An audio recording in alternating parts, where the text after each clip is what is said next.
All right, hello and welcome everyone to a Sunday edition of Who's the Dominant Beast? Today we got Ed Winter and Dylan Deitchman for the Battle of the Garbage Men. And today we will have commentary with Mike D, who is running about 10 minutes behind. So I am joined in the booth right now with the wonderful Jason Moore. Why, hello, everyone. Yes, what a beautiful Sunday. Absolutely. Happy Easter to everybody, and happy 420 to everybody. Yeah. I hope all the children found the eggs that Yes, you put out. absolutely. Probably a bunch of people being like, hurry up and find them. I want to watch some pool. So I'm going to give the customary wall pound. And here we go. Off We're they off go. and running. Yeah, race to 11. Race 8 to ball, alternate break, rack your alternate own. break. Okay, cool. Yeah, and we have something special to show you today. Dun, dun, dun. New Bam. camera angle. Look at that. Yeah, so we also got the break view. I know this is probably one of the more popular views you can have for a match, and I'm excited about it because we're also going to get to be able to see more of the players' stroke Absolutely. mannerisms, catch those elusive hand flips, Sure. that everybody does. So, because we can't handle it when they happen and we don't see them. It'll also be good for the players to come back to and look at their pre-shot ritual, Right. or lack thereof when, things get into weird spots. Yep, 100%. Where you start getting nervous and things like that. Also, I have to say, Dylan's attire today is awfully fitting. Oh, the Easter Bunny, yeah. Yes. I hope he's not too worn out from laying eggs, It's a lot of work. He's already put in a shift, and he's coming in. And meanwhile, Coming in that was delicate. Yes, Nice. it was. Like I said, Mike D's running a little bit behind Easter traffic. Well, yeah, that's probably what it is because all the people are leaving church now. Yeah, absolutely. Yep. I think I missed it. Coming over to Glen Jackson was pretty nice, actually. Oh, yeah, we were out earlier today and we're like, man, what a great day to get things done. All right, so what do we got here? Light roll. Yep. Kick it out. No. Oof. If he had hit it just a little bit more full. Yeah, he's still got options in that 2 ball. It looks like. Is that the 2? Yes. Yeah, he's going for it too. Yep. He's not. You just try to get back to the middle of the table and get a look on the 4 and the 5. Get out. Oops. Oof. A little harder. We'll see. You can probably see the edge of that 5 ball. Possibly. Might be able to graze it. It might pass the 4, but we'll see. Oh, all Okay. right. I mean, if you're going to play safe, do it then before you take another ball off the table. Yeah. And they almost have matching shoes. They do have matching shoes. I was like, oh, nice Jordan 1s. And he's like, no. They're the Dunks, Jesse. Yep. Get it right. I know. Yep. I'm so shoe inept. Mr. Mike D is Mr. Mike D's showing rolling up. in. Yep. There he is. Dun dun dun. We even.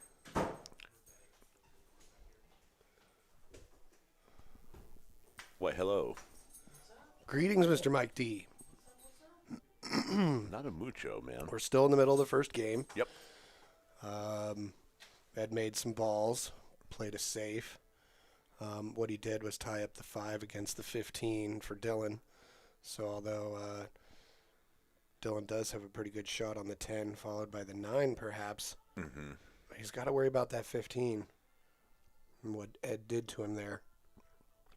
Are you gonna do a slow roll in this one, or are you gonna do a stop shot and then try to get on the 9 next? Well, I guess it kind of depends. There you Yeah, it go. looks like he wanted the angle to be able to go forward off the 9. And Which could give him a good opportunity to come down here and disturb the 5-15 party.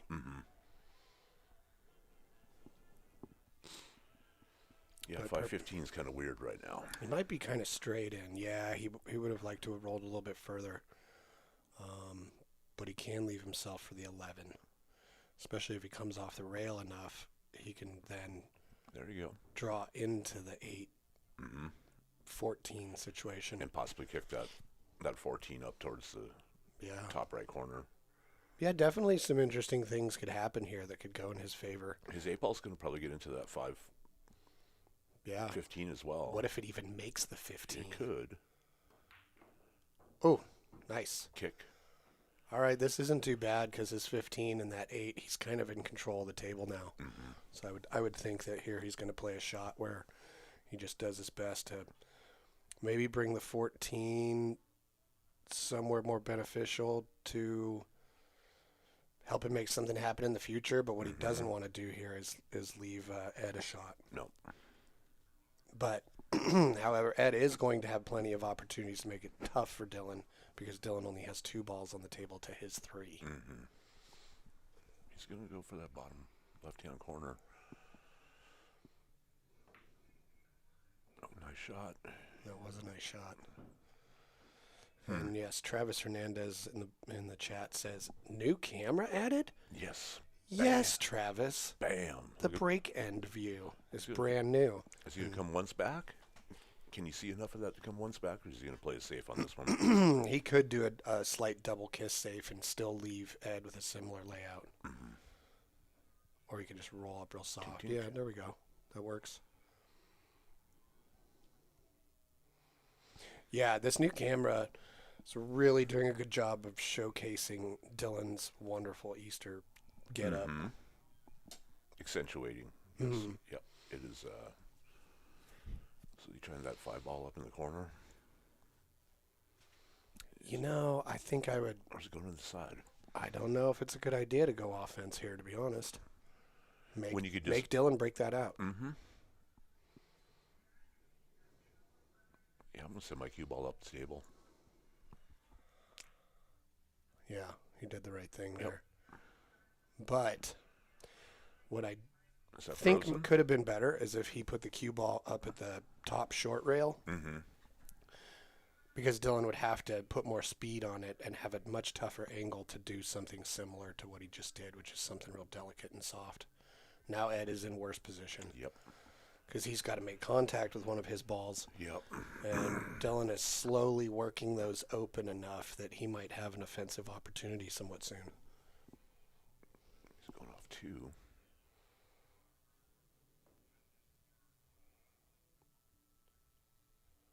Oh, see, Dylan he separated the 8 and the 15 enough where I think he's going to be out now. Yep. So yeah, real smart late game play from Dylan here. Absolutely. Just pull it straight back.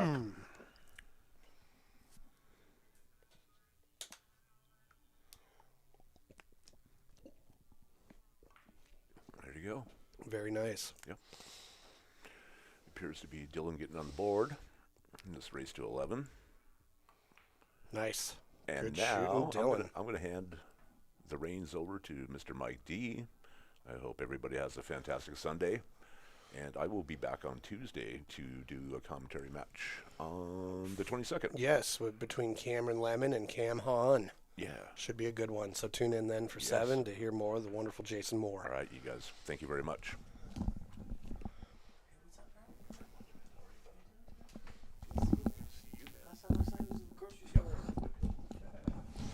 What's up, Mr. Mike Jesse? D? Happy Easter, man. Yeah, welcome. We got the Easter Bunny making an appearance. We sure do. That last game, Dylan played real smart. I'm real proud of him for that. Yeah. That was exactly how to do it. And like you were saying, he created separation between those balls so that if he did get an opportunity, he could take advantage of it. And, you know, you're always crossing your fingers in that kind of a situation. And sure enough, Ed ended up giving him ball in hand. Had he not created that separation, he wouldn't have been able to take advantage of the situation. So that was huge. Also, I want to point out, if they wouldn't have been completely separated, he could have used that ball in hand to, again, separate them a little more and dead hook Ed. So, yeah, that's smart playing. I don't know who raised that kid, but he did a good job. For sure. How you doing this morning, man? Oh, doing great. Or this afternoon, I guess. Yeah, it's been a real wonderful Sunday. I just shared everything across America. Sweet. All right, breaking from the middle. I like that break, although I do like breaking from the headline, but I understand why he's doing that because breaking off the rail feels better. Well, he's just given himself really excellent separation and controlled his cue ball well. So it's my understanding he has to win this match in order to pay for his bunny outfit. probably. He told me a while ago he was hoping to have an Easter bunny outfit delivered in time to wear to this match. And I said, well, just, I guess, make sure it's not too thick so you're not hot, But, I mean, other than that, sure. Yeah, I think it looks great. Yeah, man. All right. The room looks good? Oh, thanks. Yeah, I'm really digging this new camera setup. That's cool. Where's your new camera? Show me the new angle. It's the break view. Very cool, man. From behind them Yeah. as they're breaking. Right, and we get to see more of how that's they walk around the table, more of their pre-shot routine. Yes. So No, that's a nice thing to have just for while they're playing too. Not, I know you call it the break angle, and it is the break angle, but it's also nice for times like this. You can really see the Easter Bunny costume. the Easter Bunny costume. So it's open table now. Is that Yep. correct? Did I miss something? Okay. Yeah, which group do you think looks the most saucy? God, I gotta go stripes. I believe. Honestly, they all look good. If I was Ed in my chair, I would not be happy right now. Right. I guess the 9 is a little tricky, unless you get rid of the gray. Is that the 15 ball? Yes, that is Okay. the 14. The 14. So, yeah, he's going to want to – that's in the path of his 9 ball. So, I would say he wants to get that out as soon as he can. His mom is on there. How's it going, Monica? That's so sweet. Be able to, Nice. kind of cool to be able to tune in and watch our kid play pool, huh? Yeah, that's neat. Right. Yeah, I was just really putting up this fourth camera. I was just amazed at like how inexpensive the camera was, and putting it up, and I'm like, man, it's so great to live in the future where we can like broadcast for not very much. When we were kids, you would have had to go down and get on the public access television show and have like camera operators and all that to do what And they would we're have been able to giant, do just right? from a Yes. closet here. you Yeah, know? no, I agree. I got to tell you, too, more and more people are talking about the quality of your stream compared to other streams. Not to knock anybody else's stream, but the quality of the pictures and the views that you have. You have that moving camera here. Right. Nobody has that, Jesse. You're starting to dwarf, I hate to say your competition because I know you don't think of it like that, but, man, seriously, you are making streaming look good, dude. Well, that's I cool. think We we can do appreciate that, it, bro. you know? Yeah, seriously. It's really cool, and it's kind of like, well, I guess all the years of being a designer and those skills kind of translate into this because you're doing a visual thing. I think of you as a real Renaissance man, where you just have all these funny skills and talents that really culminate into making something like this super possible, man. Yeah, so I just think that's super cool, man. Yeah. All right, right-hand English on this to come back up for the 13 or the 9. If this is me shooting, okay, he popped it. I was thinking more of a slow roll or a stroke shot, I guess. Right. He's okay. The 13 goes. He's got to kind of use almost a stop shot on that 13 for the side to get shape on the 9. This is tough action right here. What do you like, Jesse? Yeah, that's what he's really got to do. He's got to hold it to maintain that window. The angle on the 9, right, exactly. Otherwise, if he makes a mistake here, he's painted into a corner territory. But he came out. Oh, and he came got in it. and out on that. Wow. Yeah, that was probably the better way to do that. I know he's Attention. mine, man, but he gets better every week. I swear to God. His skill Right. level jumps every time. We've seen him play on the stream a few times. I think this is his 4th time playing. He gets better every time. That was a great shot, man. Yeah. Well, Also, kicking the jitters earlier. This is only the game 2. You know what I mean? That was a game 7 shot right there, man. That was really good. right. All right, so top English on this to float down for 8 in the side, right? Sounds lovely to me. Ouch. Oof. Ouch, ouch, ouch.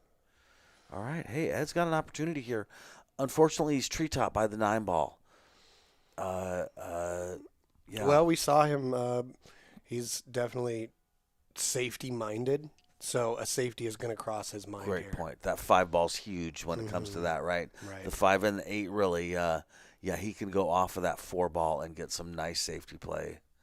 Jeff Hayes says, Happy Easter. Okay, he's going for it, man. He's got enough to stroke there.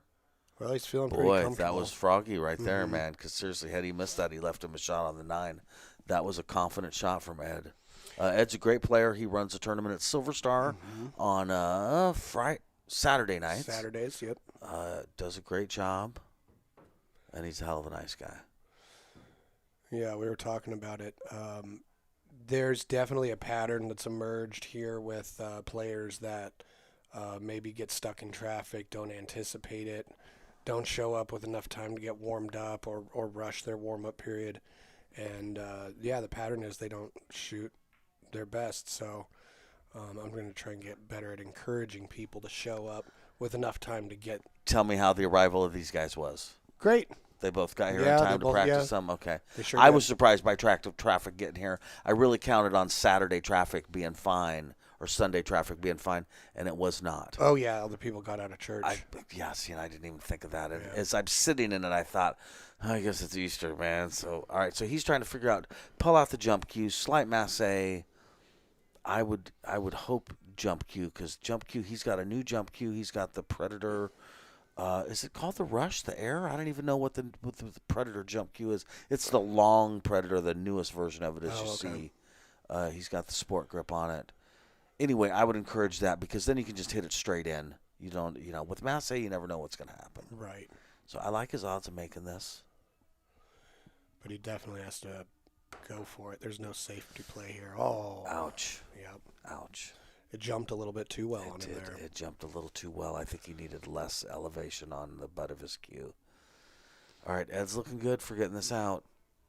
I made a mistake last time I was here and left the one ball position as my last object ball, and it was dangerous. I would like to see him not take this one ball for granted.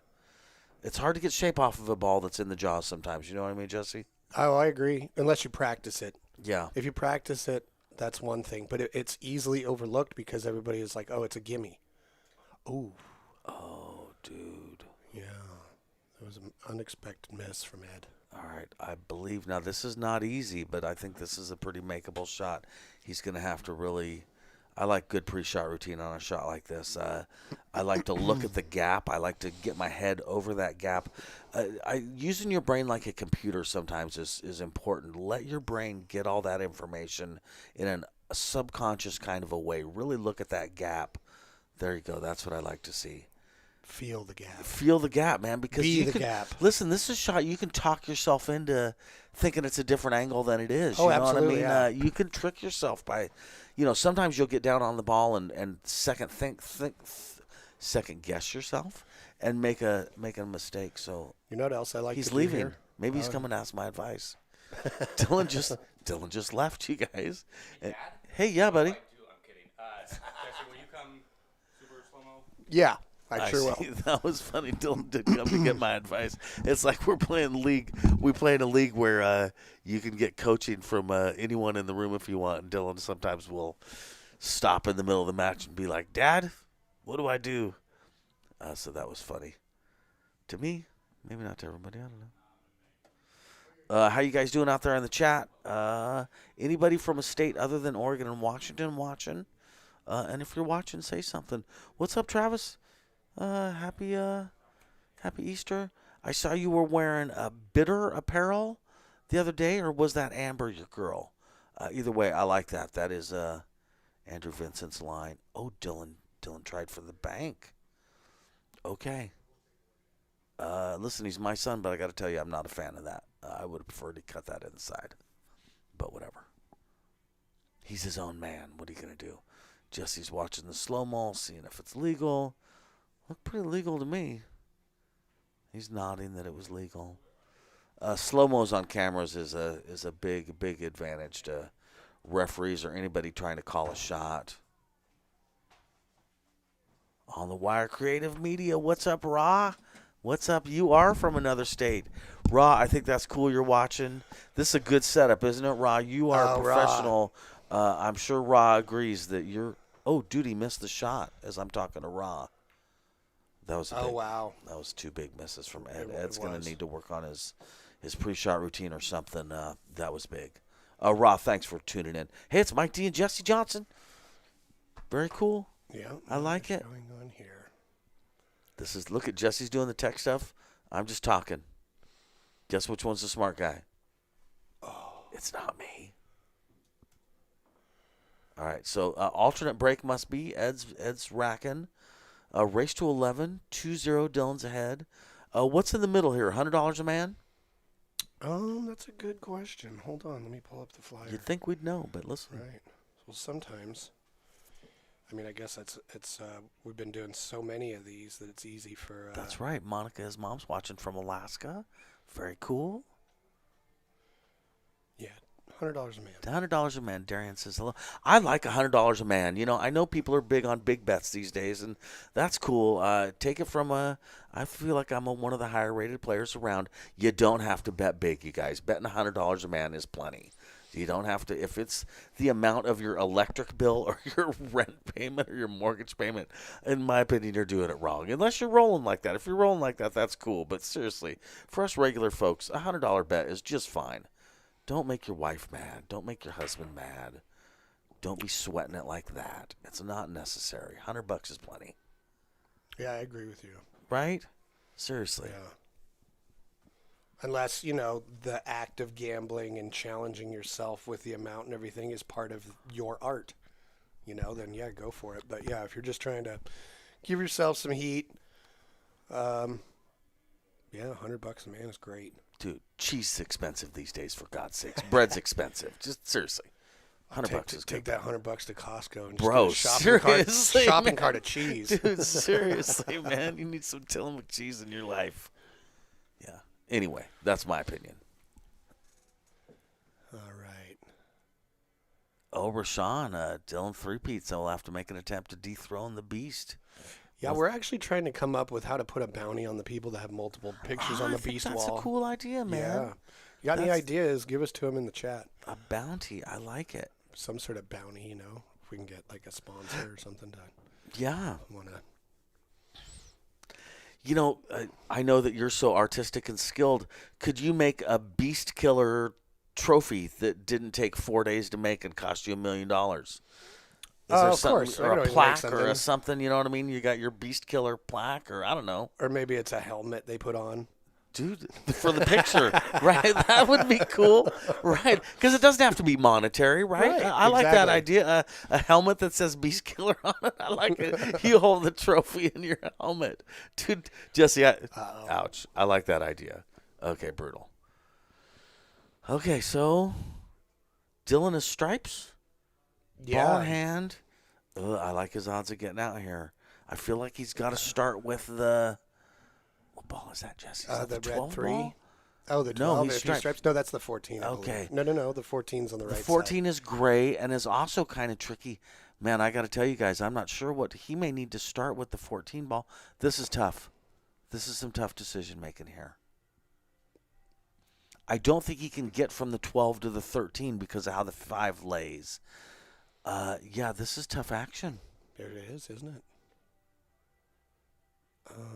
I think, let's see. The 6. Yeah, I think that's the 12 by the 3. So he's got and he doesn't even have a real reasonable angle to shoot that off of the 5. No. Otherwise that might be an option too to help make a pattern out of these. Monica says I'm pictured a Viking helmet with horns. I like it. Yeah, that would be great. Way to hop out to the lead, Dylan. Hop out to the lead. Chris Nording, you're so funny. Because he's the Easter Bunny. I like this move. I like it as good as anything. Like I say, this is a tough situation here. All right, so I assume he's going to try and, with left-hand English, make the 13, avoid hitting the 5 ball, and come up table in between the 8 ball and the, I don't know, I think it's a 12 ball. I can't see a color. Rashawn, tell Mike D about the idea I told you about. I don't know. All right. We'll see. We'll give Jesse's brain a little bit. Listen, you got to remember it's Sunday. Last night was Saturday.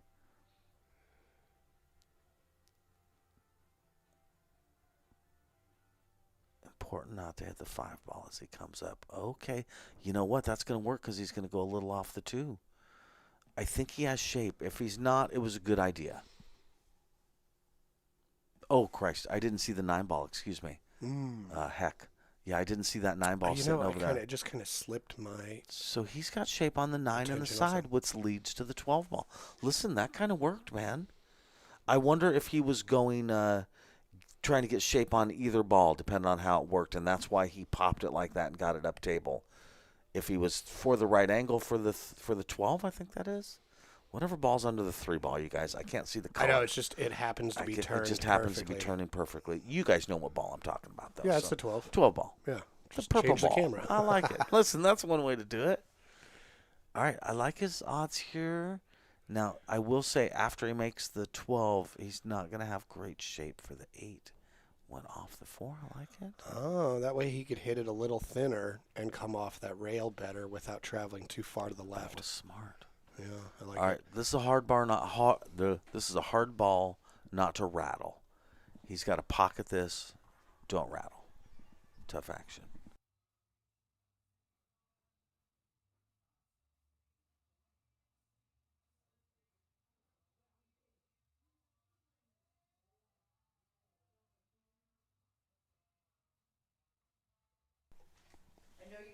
And Jesse, that's why we need women in our lives. Right. For real, man. Seriously. My wife does the same thing. She's like, hey, man, maybe do better. Okay. Maybe make an effort. I don't know. It's up to you. All right, he's trying to draw this back for 8 in the top right-hand corner pocket. I just lied to you guys. Oh, that was smart. That was smart, dude. Because, yeah, that's what I would have tried to Right? do. But he Muscle smooth it hit it. caveman style. And I had said this is a rattle shot. He smooth hit it. Yeah. There we go. $100 Yeah, and it was- multiple people can buy the same person. Interesting. Oh, a Calcutta. Like a King of the Hill. I like it. Yeah, it's a neat idea. It is a neat idea, and the reason I didn't bring it up was because I didn't want to misrepresent it.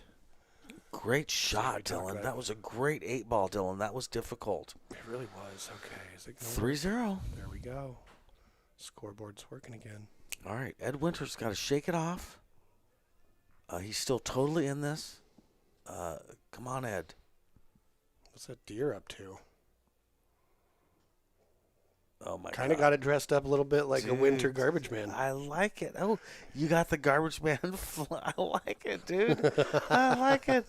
The fluorescent. And then what are the reds? What are the red things by the eyes? Oh, that's just its blade style sunglasses. Yeah. Blade style. Oh, it's the reflection. It's not red. Yeah, It's the yeah, yeah. reflection on the blade stuff. I like it. It's like a hip garbage man. For sure, man. Like Dylan. Yeah, both of them. I like it. I like it, man. Very cool. Does Ed do something with garbage? He's a garbage man too. I didn't know that. Yeah. And they Dude. both have the same shoes on. Dude. They're not the Jordan ones that Dylan corrected me. They're the Dunks. Okay. So this is the Trash Man Yeah. Trash Man trifecta. Express. I don't even know what. The Trash Man Express. Sure. Hey, that's cool. Okay. Held his cue ball nicely. Great break. Another- Boy, that break is working good for him, isn't it? Yeah. Okay, so right away I see the 10-12 Yep. clumped up, so that Traffic means, in the stack. yeah, that means solids are a little more advantageous. Oh, this is where it's difficult with that kind of more cloth rack because you can't twist it to peel it up under the balls, you know? I do know. Yeah. I do know. It kind of has like a Velcro-y type. My favorite rack, as you might know, is the Taum. Oh, that one's cute. yeah, Yeah, it yeah. has like an interesting shape to Yeah, it with right. some nice yeah. curves. You have some Taum racks they're out there. laying yeah. around, sure. Yeah, you have a lot of racks laying around so people can kind of use what they want. No, I like that. The one thing I like about these cloth racks, and they're good racks, the one thing I like about the cloth racks is you can write your name on them.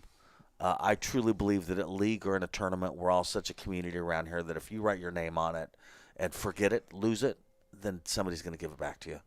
I mean, it's cloth. You could also pee on it. Well, you could. You could I don't be on recommend it. that, but you yeah, could. you can mark it Yeah. easier. Sure. Well, I guess, yeah.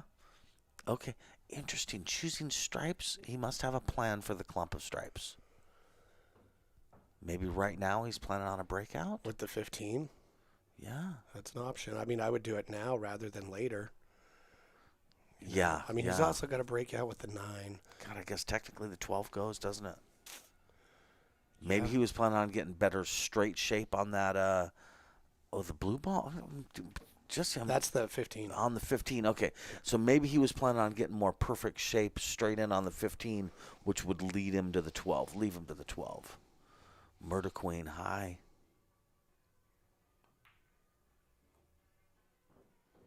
Hmm. Oh, that's cool. Yeah, he's kind of rolled into a tricky place here, but Oh, that's funny. Chris Norton, I like it. Yep. I like it. Murder Queen says, who's going to get dumped today? Yeah, I like that. I have a series of pictures at the house of Dylan playing in various Halloween costumes from when we had a table at the house. Oh, I think he that's just blocked great. the 8. I think that was a master plan. Listen, Yeah, here's the thing. smart He either shot. super duper dogged that shot or he was playing smart pool. We'll have to ask him later which one. Hey, Cliff, what's up? Cliff, I'm glad you're watching. How you doing, Cliff? Yeah. One of my good to favorite see players. Has Cliff played here yet? Cliff. No, Cliff is Why not. hasn't Cliff played here yet? I'm not really Cliff, sure. what are you doing with your life? Come on, man. Cliff's a great player. Yeah, absolutely. Heck of a guy, too. Plays good under pressure, all of it. Yeah, seriously. Well, He's kind of hooked, right? yeah. Slow roll into the 15 ball, I think, is his move. Ed is using some. That was a smart play there. Yes, yes. Which is important. It's 8 ball. Bar box 8 ball is the chess of bar box pool. I really believe that. It's the one pocket of bar box pool, however you want to say it. It's one of my frustrations with, not to change the subject, but Ultimate Pool has a game time limit. Not only a shot clock time limit, but a game time limit. Oh, he should have done that softer. But whatever. It didn't unwork out for him. Yes. Unless Yeah, that Ultimate 6 Pool goes has right a in the game shot clock for 8 ball, and I'm really against it because it makes you play not smart 8 ball, and I think smart 8 ball should be encouraged. Although, Okay. do you know what I mean? Yeah. Well, I'd be curious to watch more of that to see if the players that excel at it are good at being smart and fast. I mean, obviously so, but Okay, Cliff, you're not playing pool. You're usually in some sort of tub. Okay. some sort. So he's in a variety of types. Okay. Okay. Sizes, shapes, substances too, right? Tub of Configuration, Jello? right? I don't know. I don't want to sexualize Cliff, but Right. is it a Jello tub? It could be non-alcoholic That's beer. Cliff. That's hot. Yeah. I don't know, man. Yeah, it could be non-alcoholic beer. Right. That's right. Listen, right. Yeah. Okay. What's he Okay. doing? Yeah. See, Dylan conveniently. Oh look my at God! that. Listen, Now, hold folks. up, that hold was up. that was difficult. It That really was. That was difficult. Almost impossible, I would say. Yeah. Yeah. But he did great, and it had the right kind of spin on it. So when it hit that long ray, it held up a Right. bit. Right. I feel like Ed's playing a little smarter. I feel like that was a shot where he knew if he missed, he was leaving Dylan tough, and I think that's important in 8 ball. Well, I think Ed had also spent at least an hour or so at the Silver Star practicing before he came over here. That makes sense. So I think perhaps he over-practiced, got a little too comfortable, and he's gotten, a couple stings in this last rack, and now he's focused up. Can you show me an angle, a camera angle that tells me if that 4 goes or not? Oh, goes up in this. If it goes in the bottom right-hand corner pocket. I don't think it does. No. So, I mean, that's an advantage Dylan has right now. He can kind of bat balls around. Okay, they're going to do this. Let's watch him from this angle. That was some teamwork right there. Especially due to how tight those balls are, because any little variation in how they lay changes the game so Oh, much. right, So. seriously. Do you have one of those ref things that they make for getting the rack out? Oh, I could make one. That's a good point. You should make one. Oh, and he's going to get no rail. But yeah, like you said, he can just bat balls around because that 4 doesn't go. Yeah. He can use the 6 to break it out, though, so Yeah. I would think that's might be what he's looking at. Do you know what? I think the 4 goes in the bottom left-hand corner pocket past the 5. I was Okay, now it thinking must that not. too. I'm going to say that it doesn't because Ed's a good enough player to where if it did, I would think he'd take that now, which would leave him to the 3 in the side, which would leave him to the 5 in the corner. Okay. Breakout? If he's doing breakout off this, that's not too bad. Pat Riley says, "Happy Easter, Pat." Man, you're in my thoughts and all that stuff, man. Hope you're well. Okay, if you're going to hit this, I would hope the cue ball goes into the 10. There you go. But he rattled that. Yeah. 10-4. Yes. 10 and the 4 magically stayed tied up. TJ's asking about watching Shane Van Bonen doing a third ball break, and that's legal in any venue. TJ, you can do that in anywhere you want. Corey Duell has done that extensively. That also is a break in one pocket. Oh, interesting. Yeah. All right. That's everything I know about the third ball break. I think playing 8-ball, anything's basically legal break-wise as long as you get the right number of balls to the rail. All right, so he's pocketing the 3, I believe, with top. Oh. No, he's sneaking it. Oh. But I'm still curious what he's doing with this 10. God, yeah, I agree. Ooh. Okay, so here's my thoughts. He can block the solid with his 12. But then Ed would make the 12 using his solid in a combo, send the cue ball up table, and then Dylan would have to hit the 10 ball. So it's not a great strategy. So I kind of like what Dylan's looking at here, where he's kind of preparing to just go for it. Oh, no, excuse me. He's trying to draw back for perfect shape on the 10. It definitely did not work. Yeah. I mean, Ed had the upper hand having 3 balls on the table versus Right, his 2. right, And the right. layout was just, Yeah. such that. But that isn't to say he can't pull off something here and get back to the table. All right. TJ's mentioning it's not legal in APA. TJ, that you got me there. I don't know much about APA. The rules in APA have always kept me away. All right, I don't know what he's doing here. Oh my God! Hey, Well, he was. that was possible. That was, he overcut it, which tells me that was possible. Listen, good try. Yeah. Now, obviously, I like Ed's odds here, and he needs a game. He does not want to let. He does not want to get Dylan to get to 4-0. All right, cut the 3, come back over to where the cue ball is, back over to by the side pocket. Do not scratch. Cue ball makes like a capital letter A shape. There we go. Yepers. Could have widened up a little bit more for him, but with some inside delicate cut, he's going to end up with some shape. And I can respect that he didn't want to do that too hard or more of an angle because it's so scratchy. I get that. But yes, he has given himself kind of a do or die, and the speed has to be right on this to get a shape on the 8-ball. It's definitely, this is a shot where if the speed's not right, you can pocket the 4 and be looking at a bank on the 8-ball basically. He's going for some sort of safe, it looks like. Just leave him tough. That's the only thing tough about that is maybe getting back on the 8.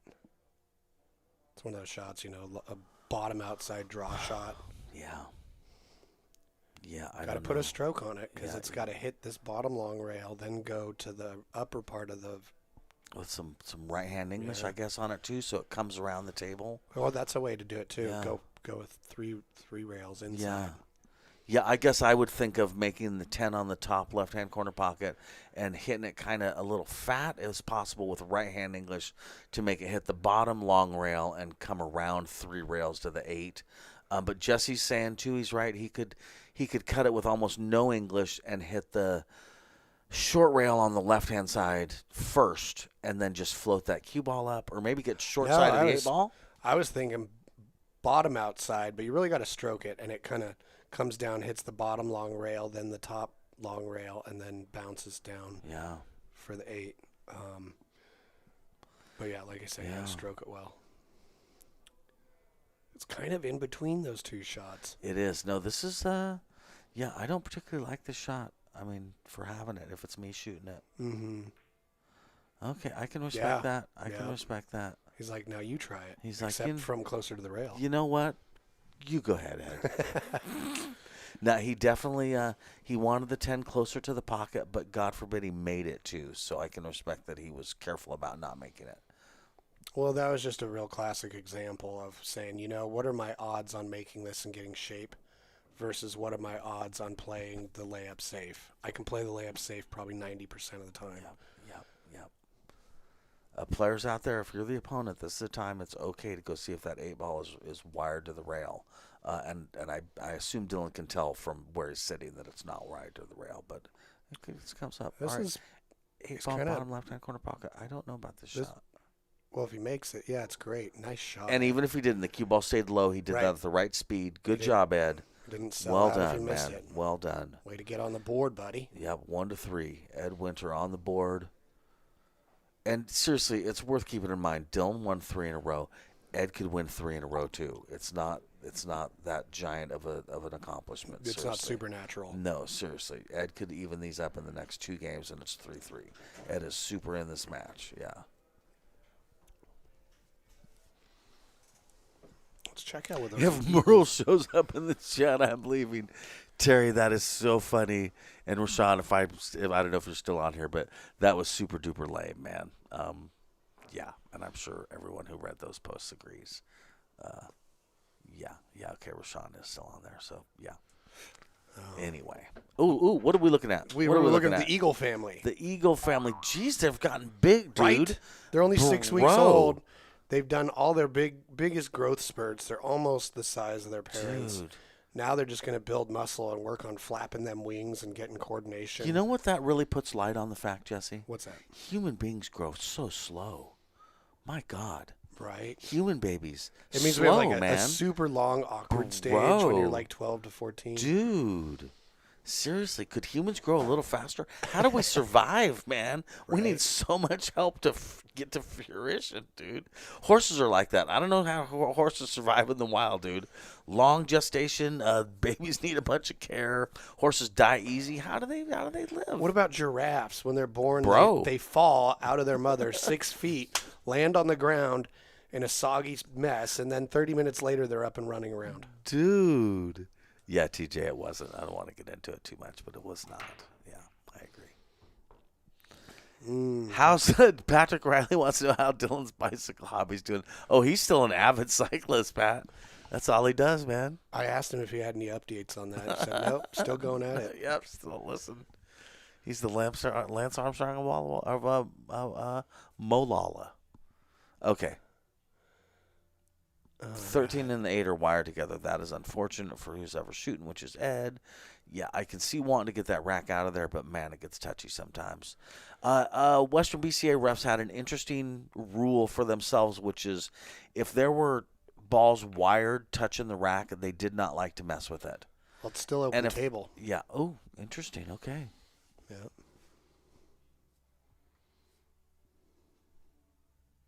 Yes, Rashawn, I completely agree. And you have my 100% support, my friend.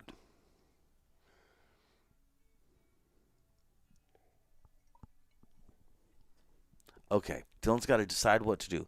So, you think, oh, you don't want stripes, but the problem is the 8 doesn't go. So if your stripes, at least, you can maybe move the 8.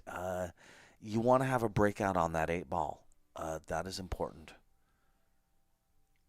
Yeah, any of the relieving balls around. Yeah, there for which that he's are- got a lot of. He's got the 4. Yeah. He's got he's got a few balls to make that happen. Ooh, no, I think he left himself a combo here. Yeah, I don't know. Dylan's got some decisions to make. Yeah, if he had perhaps a rail first on the 6, Yeah, but I like this view. This is my favorite view. The color's really good. Shows you everything on the table. Oh, I like that little opposite English to make sure he's still got shape. yeah, and he hit enough of it, and especially well enough to get it to bite on these rails. 'Cause Yeah. that's been the one thing is players are not sometimes used to the fact the nose of these rails is real clean, so they're expecting spin to bite harder than it does. Right. All right, so this, I would expect him to put right-hand English on this to get basically even with the 4 ball to cut the 4 in. The problem, again, is this 8 ball. The shot I just described does not fix the 8 ball problem, and it doesn't lead you to anything that fixes it. So I don't know what the plan is here, and he might not either. So, yeah, so Okay. that's what I was expecting him to do. Oh, Ooh, see, there's where that magic gets kind of brutal. You know what? Make the 4 draw into the 8 ball, maybe? I think that's doable.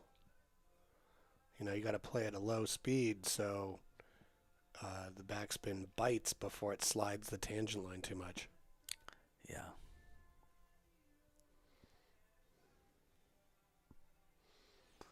If you guys are in the chat, just know that Jesse and I are trying to avoid that particular conversation. You guys go ahead and talk ahead. That's cool. But just for the live talk, we're trying to stay out of it. All right. So draw into the 8, and hopefully it slips off the left-hand side of the 8 and goes up table, right? I mean, I don't really know what else to do. I think that's probably what it'll most likely do if he does indeed hit the 8. And I don't know what other option there is. You might as well do it now. Ooh, it didn't go up table as much as he wanted. It didn't. It also blocked any bank to the side. Oy. So I guess you could bank the 5 to the bottom right-hand corner pocket. I think there's room, especially if you bank it almost straight, but put a bunch of English on it. Get it to kind of roll over, as yeah, they say. Yeah, like banking with the beard. He's looking at a thin cut. Ooh. You might make the 8 ball if you do that. You hit that ball perfect. All right, so he may just be blocking the pocket too. Whoa. Oh my God, that was a great shot, Dylan. And you blocked the pocket for the 9 ball. Wow. That was a good shot. And no offense to Ed, but one of the things Dylan has learned so far in this match is Ed might miss a shot as he's trying to run out in this situation, and it could leave you a shot at the 5 ball.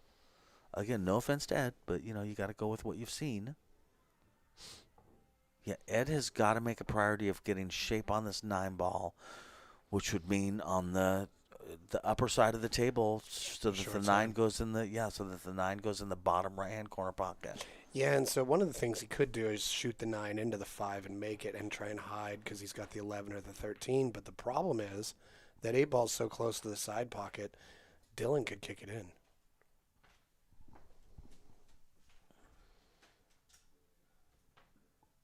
Oh, here's his chance to get short side on the 9. Yep. Ooh. Okay, Here's his chance to block the 5. Yep. again, no offense to Ed, but this is what I was saying for what Dylan's learned so far is be patient. You might get another shot. I think the 5 goes, man. I think the 5 goes no problem. If it doesn't, I think he can go rail first with a ton of left-hand English to spin the cue all over into the 5. And he's lucky that the 8 is sitting where it's sitting. Yeah, okay, so his body language tells me that he might not be able to see the 5 without going rail first. He can't bank into the 5 because the 12's in the rail. He can't kick into the 5, because the 12's in the way, I think. Well, I think he could. He might have to spin it a bit. Can you do a different camera angle so we can maybe see? Let's try this. Does the 5 go? Okay, that makes it look like my English idea maybe isn't as realistic. He's looking at the bank in between the 9 and the 12. So what we know from his body language is the 5 doesn't go naturally. And from this camera angle, my English idea doesn't look quite as realistic. So, yeah, he wants to go with this at speed. You might as well hit this relatively hard. Oh, look at that. With inside spin. That was great. That was a great shot, Dylan. Way to manipulate the angle. He had to shorten that up a lot. He had to manipulate. Well said. Well said. Which is not easy. Interesting. His big fear right now would be scratching in the bottom left-hand corner, or because he's avoiding scratching in the left-hand corner, he hits it with so much English and speed that it somehow gets to like the side pocket in the upper hand part of the table. Nope. See, like that, like this, like this. That's what I'm talking about. All right. Yeah, so those were the 2 things to be afraid of. Well done, Dylan. 4-1. Bro, listen, that 5 was huge. Get the scissors, Cliff says, because, sometimes you got to cut that magic rack, don't you? A great match so far. Always an active chat. I think your chat speaks to the Pacific Northwest pool community. You know what I mean? Seriously, because players from around here, when I commentate later, so many people will say, I watched your match, man. Like, yeah. Does your thing say Disneyland? It does. Your yeah. calendar says Disneyland. Are you going to Disneyland? It looks like it. Yeah, we got. It looks like it. Well, it No. does look like it. Yeah, we're Well, going.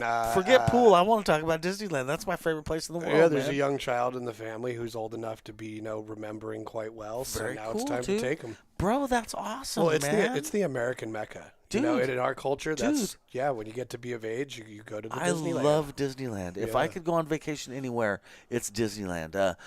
In my head, I think, oh, let's go to Mexico, Mazatlan. Dude, I don't want to lay around and get tan. I don't drink. Disneyland is actually my idea of a good time, dude. Yeah, I'm looking I think forward to that's great, Jesse. Very cool, man. all the different snacks you can have. Right, dude. It's just fun. Everybody's happy there. I love Disneyland. Mm-hmm. All right, that's my Disneyland story. Nice. Very cool, man. Or the pencil, Cliff. Listen, yeah, man. Yeah. Darian, it made me nervous, too. Yeah, that was a great out. Dylan should be proud of that. I think Jesse said it best when he said he had to really manipulate that angle. All right, here's the room. Coolest room in Oregon as far as I'm concerned. Or Washington, I guess. Seriously.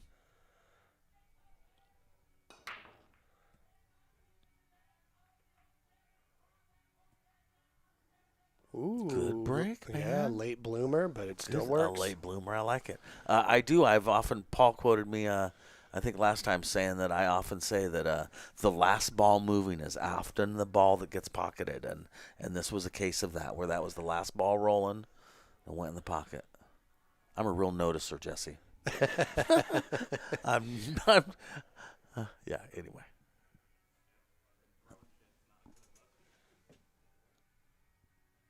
Yes, Gregory Taylor. He has had some good schooling. Yep, he's been around pool his whole life. He had zero interest in it until he was about 21 years old, though, I got to tell you. He thought it was just something his dad did. Yeah, I wonder what clicked. What he was just like. Well, Oh, he could go out and play league. he started going to the bars, man, Okay, and yeah. and he had enough interest at home to play pool at home. He definitely had played more pool than 97% of the other people in the bars that he was playing pool with, and he realized he was good at it, and he started having fun doing it. You go to the bars, and that's the thing to do, man. Yeah. Is hit some balls. Yeah, and I think it added value to his skills.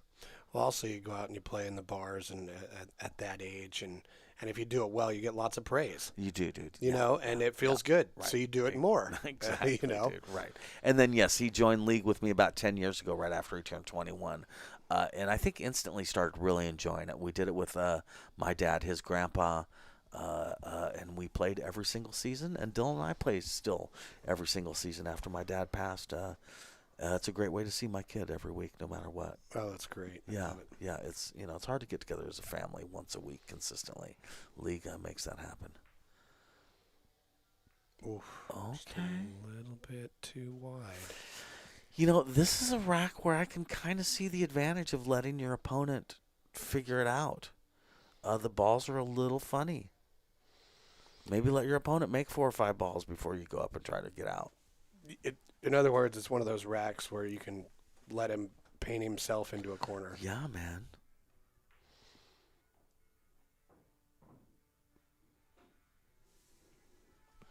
Did he get himself the 11? Dylan hopes he did because the 11's in front of the 2. Right. But apparently he didn't. But also, if he didn't, he's got to disturb the 15-7 over Yeah. there. As he plays some sort of safe with the 12 ball.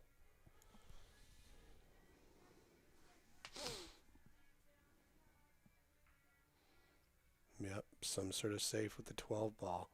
That's not too bad. Now he can use the 12 ball from the right-hand side of the table to do some work. I just saw your message asking how far away I was. I had messaged Dylan and told him ETA 210 when I hit that Okay. traffic. Just by the way. All right, so, yep, that 2 ball is still an issue. Could cut the 4 ball on the side, and then hopefully leave the cue ball at that end of the table for the 3-5 situation. He's looking at it. Does the 2 go off like the rail, then the 11, and then in the pocket? There's enough tied up down here on the right-hand side of the table that trying that not necessarily a bad thing, because could go in, or you could just clear it out of there. All right, that's all right. You know, he's not going to get punished too badly for it just yet because we still got some traffic. I got to say, by the way, hey, Gregory Taylor, how are you? Long time no see. I hope you're well. You're one of my favorite people, man. I hope you're doing good, bro. Thanks for checking this out. All right, what's he calling here? Bottom right-hand corner pocket? Oh, he did a trick shot. Nice. That was pretty cool, Ed. Yeah, that was... One for the highlight reel right there, yeah, man. nice little carom shot. Yeah, dude. All right, well, let's see what he does here because got to get out here almost. Yeah. Dylan's got way too many options and things to hide you with. Yep, and the score's getting dangerous, too, man. Yeah. Good Oh, shot, that Ed. was Good nice. shot. He hit that really well. He's got opportunities here. He's just got to make sure he doesn't end up hooked behind something before he gets to the 12-11. What's up, Kyle? Thank you. Happy Easter to you, too, my friend. Yeah, way to go, Kyle. All right, he beat getting Okay, hooked. good job. Good job, Ed. Well done. Put it together, man. Seriously. I'm obviously rooting for my son, but I'm mainly rooting for a good match, to be honest with you. Right. I want both these guys to do good. I like both guys. Seriously. I want to go hill so we can make all the lights in the room red. Right. That's always so thrilling. Exactly. It's so thrilling. I like it. All right. Let's I see. like where he's going here. He's going for it in the side. Okay, Oh. so I thought that he was setting up shape for 12 in the top side pocket so Okay. that he could follow it for 8 in the corner. Well, let's All right, see. this works, though. He can come around. He wants that cue ball to... Oh, he Ooh, wanted look a at this. steeper Slow angle. Yeah, he wanted a steeper angle. Well, it goes past the 7, does it not, or does it? I don't think so, man. Oh, no. I don't think so. No, I thought he needed to He's leave the looking cue at it. ball by the top by the top side pocket, excuse me. Oh, right. So I thought he was going to hit that with a steeper angle to get more over there. Yeah, Oh, we'll I see. Come over above the 4. Yes. Okay, well, he's either got like half a pocket to the top one, or he's got to... That's what he's going for. All right, well, then that tells us as it goes. Body language sometimes tells you more than the cameras. Well, he might block the pocket Okay. somewhat. All right, Dylan's got his work cut out for him. This is do or die in a lot of ways because that 8 goes from so many places. Mm-hmm. Yeah, but the thing he could do is just play a shot where he can't see the 8. He's got to make contact with it. He's going to stir something up. So 100%. You know, a nice option with that would be if he can get the correct shape on the 2 ball and play a dead stop shot after hitting the 2 and leave him wired to the 4. That would be a nice opportunity. So basically, if he hits this 3 with some right-hand English, it comes over to the other side of the table, gets off the rail a little bit, and just hits that 2 ball with a stop shot over. Right. Basically, if he could set up to aim the 2 ball where the cue ball is now and do a stop shot and leave him wired to the 4, I say that that's a nice way to do it because he can't jump it and he couldn't go rail first because that is the fear with Right. with trying to do something like right now and leaving him with the 2-4 as the blockers is Ed might be able to do like a masse cue ball into the rail. It gets dangerous. mm-hmm. So if he could wire him to the 4 ball, that would be the best way to go right now. Dylan may also feel like he can take the is it the blue ball is the 7 ball, Jesse? Yes. Go 7 off the rail into the 8 into the corner, which is a very doable shot. So, you know, Right. who knows? It is, especially being that the 8 is close Right. to the corner like that. Okay. Oh, thank you, Greg. I appreciate it, Gregory. Yeah, Let's seriously. see Much what he's love, my trying friend. here. Not sure what he was Jesse, aiming at. what's he doing? Oh. He's giving him the game. You know what? I think he was trying to go 4 off the rail. Oh, yeah, he was. Yeah, he was trying to do that. I Yeah. don't know why. Yeah. There were other shots there that. Yep.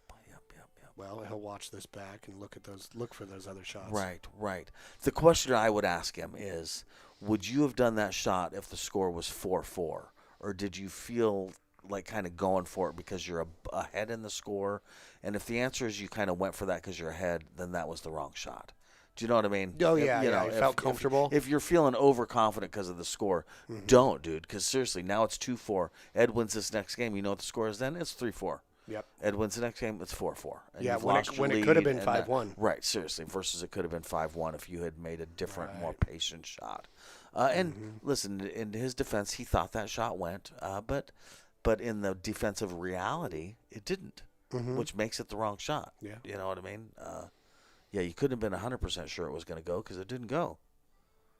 Anyway, those are my Yeah, thoughts. I think they're good thoughts. And, yeah, there's a lot in there because he's feeling comfortable 4-1. I can afford to take this shot that's a lower percentage shot, because it also looks really kick-ass on the stream. Right. That's another You dangerous know? thing to think is, Right. later when I watch this, it's going to be amazing. And it's hard not to do that, too. Well, yeah, you feel that amazing shot. Right. It's like one of those is worth like 4 it didn't work out. Right. Yep. All right, I like how careful Ed's being with this magic rack. Sometimes you could make the assumption that these template racks are going to get it dead tight.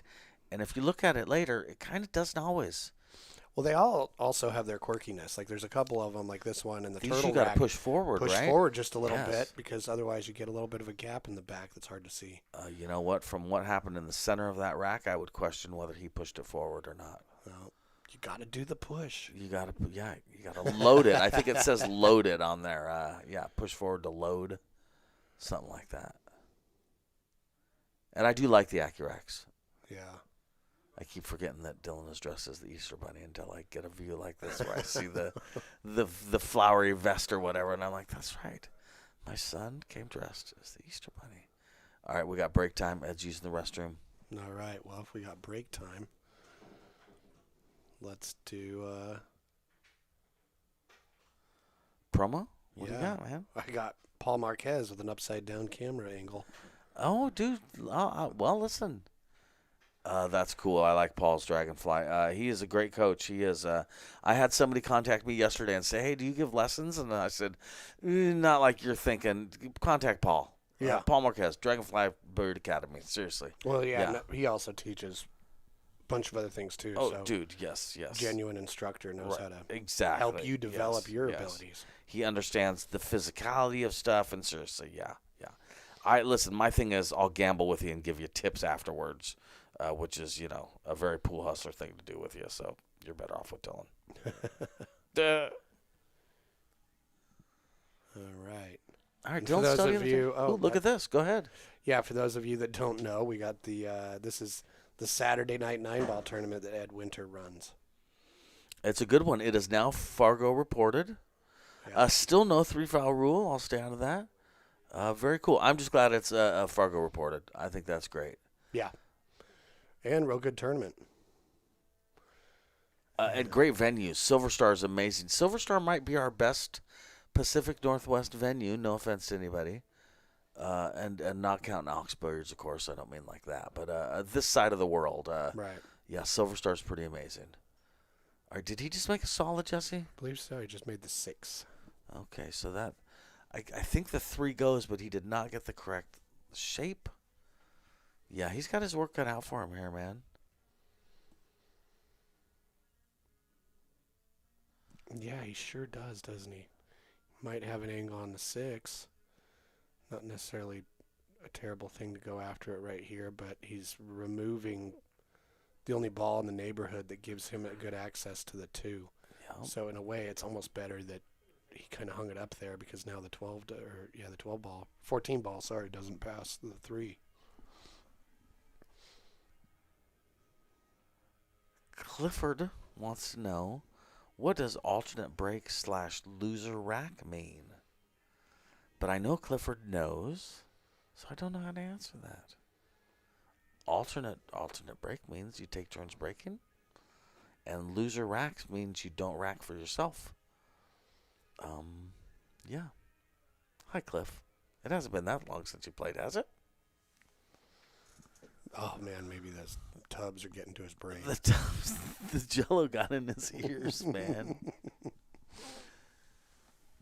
Okay, 2-4. These are big games right now for both of these guys. Dylan can he's got the lead, so don't get me wrong, but he can regain the the big strong lead, or he can let Ed start making his way back here, which is a real fear in pool. You know what I mean? Right. I had a match against Bo a little bit ago at Silver Star where, that's a decent shot. I took a early lead, but then Bo started matching me game for game. And it's a scary feeling when you're ahead, and then you know that, thank God you're ahead, because that guy would be right there with you if you weren't. Well, yeah, that attempt to carry him that ball off the 8 in that last rack that It cost him, gave right? well, it did, and that could be like the beginnings of like a momentum shift. Yes. Could be the clouds collecting on the horizon that That's turn right. into a rainstorm. Clifford says that you can't do that with alt break and an exclamation point at the end. I feel like Cliff's yelling at me. I'm a little weirded out. Well, Cliff, are you yelling at me? he would use all caps. He would use all caps. Good point. All right, Yeah. Cliff. Let's just say he's emphatic. All right, Dylan here on the one ball. I guess what Cliff might be trying to say is, hey, it's already alternate break. Like you both have equal opportunity. Hey, you like, goofy sons of guns. Yeah. Whatever he's saying, I'm a Cliff Maxim fan, and he should be on the Northwest Cup someday. I agree. Okay. 4 on the side. Oh, Ouch. no. Well, there's still. Well, he could have just been playing that to lay it up right there because there's so much going on. The 2-ball. Ed did a good job of leaving that there, so Dylan might be just saying, hey, why don't you work out some of these problems? Because 2 is still blocking the 15, unless he wants to go short side, which he might do right here. You guys are confusing me with all these racking questions. But what about But that we love you. 14 ball? The gray 14 is still kind of blocked by Yeah, the 3. yeah. So I wonder if it slides past the 3 ball. Ooh. Interesting. Okay, Dylan's got an opportunity to win right here, and I would suggest he take that opportunity.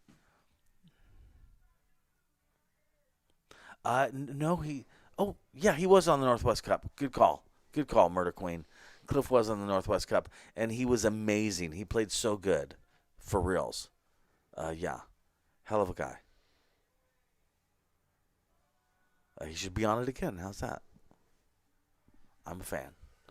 All right, starting out with the 2, leaving himself shape on the 4 or the 3 ball, I would imagine. He wants the cue ball mid-table after this, so he's got some options. Yeah.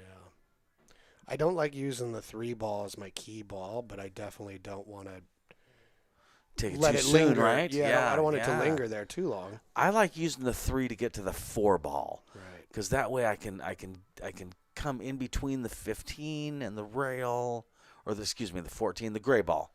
I got options because the 4 is kind of a duck. So yeah, I like him taking the 5 and then the 3 and then the 4. All right, let's see what pattern Dylan's coming Which up with. drives Paul Marquez crazy that I shoot like that. Because Paul would say, definitely take the 7 right now. And I'm like, the 7 will be there in a minute. I'm taking the 3, then the 4. Then So the 7 is your key ball, which isn't a bad one. 'Cause Yeah. It's easy to use that left-hand short Yeah. rail to get back down. You here know for what the I 8. like about it is that, 1, the 3 gets me to the 4 and I can't screw it up. And then I like that unless I have a severe angle on the 4 takes me to the 7 ball. And that's definitely what I'm more of that guy, worried about that, than I am a key ball guy. Unless there's a great key ball, which right now I don't feel like. I guess the 4 ball is a good key ball. Yeah, you could do 7, making the 3, 8 in the 4. bottom right. Yeah. Because he might be able to get closer to 7, the center of the table. Yeah, no, you're right. Mm-hmm. Tyrell said you'd have to practice. Well, then get to practicing, kid. Okay. Yeah. That was good table management right Mhm. there. Yeah, I like that a lot. Because, yes, he can hit this 3 ball. I believe slide it in between the 15 and the rail to get back up to the mid-table. He's going to have to hit this good, though, you guys. I think this camera's been bumped. It's looking It a little does twisted. it does look a little twisted. Yep. Have to build like a special guard box around it. Right. Yeah, getting on this 4 is going to be real important. Ooh, look at that. See, Did it like- perfectly. Like that, Jesse. Yep. I like it. Okay, so he's got to basically slow roll this 4-ball because anything he does really much is going to take him to the left side of the table, and that's not where he wants to be. I guess his other option would be Draw it hit straight this- back. Draw it straight back. I'm afraid that might be side pocket. What I would like to see him do if he's going to do something, it would be left-hand English to get the cue ball over by the bottom side pocket to come around 3 rails. But really what I like is slow roll into the 4-ball. Oh, He Jesse, manipulated the pocket. I was dead wrong. Well done. He robbed the pocket and got that cue ball to drift over to the right. That was great, man. That was a great shot. That was a big one. Oh, Yeah. good pre-shot routine, kiddo. Yeah, that's the move right there. This is It a kind of big tells shot. me that game that Paul or Ed gained in the match didn't put that much pressure on Dylan. Just as I say that. Yeah, that's too bad. That's all right. That's the Fargo that they are is the Fargo that they are, and yeah, that's why they're here is to practice and to work on stuff like that. Well, let's see how Ed gets out of this pattern. He's got some work to do. Oh, he might just hit. Oh, that's frozen. Okay. Well, he can just make sure the cue ball hits the rail. Exactly. afterwards. He's just got to make sure, and he's definitely checking to see if it's frozen, which is very nice. Yeah, Because really, that's your opponent's issue. Yep. Yeah. I'm a guy who I will just, I do it both ways, but I definitely might just step up and hit that. Oh, it wasn't frozen.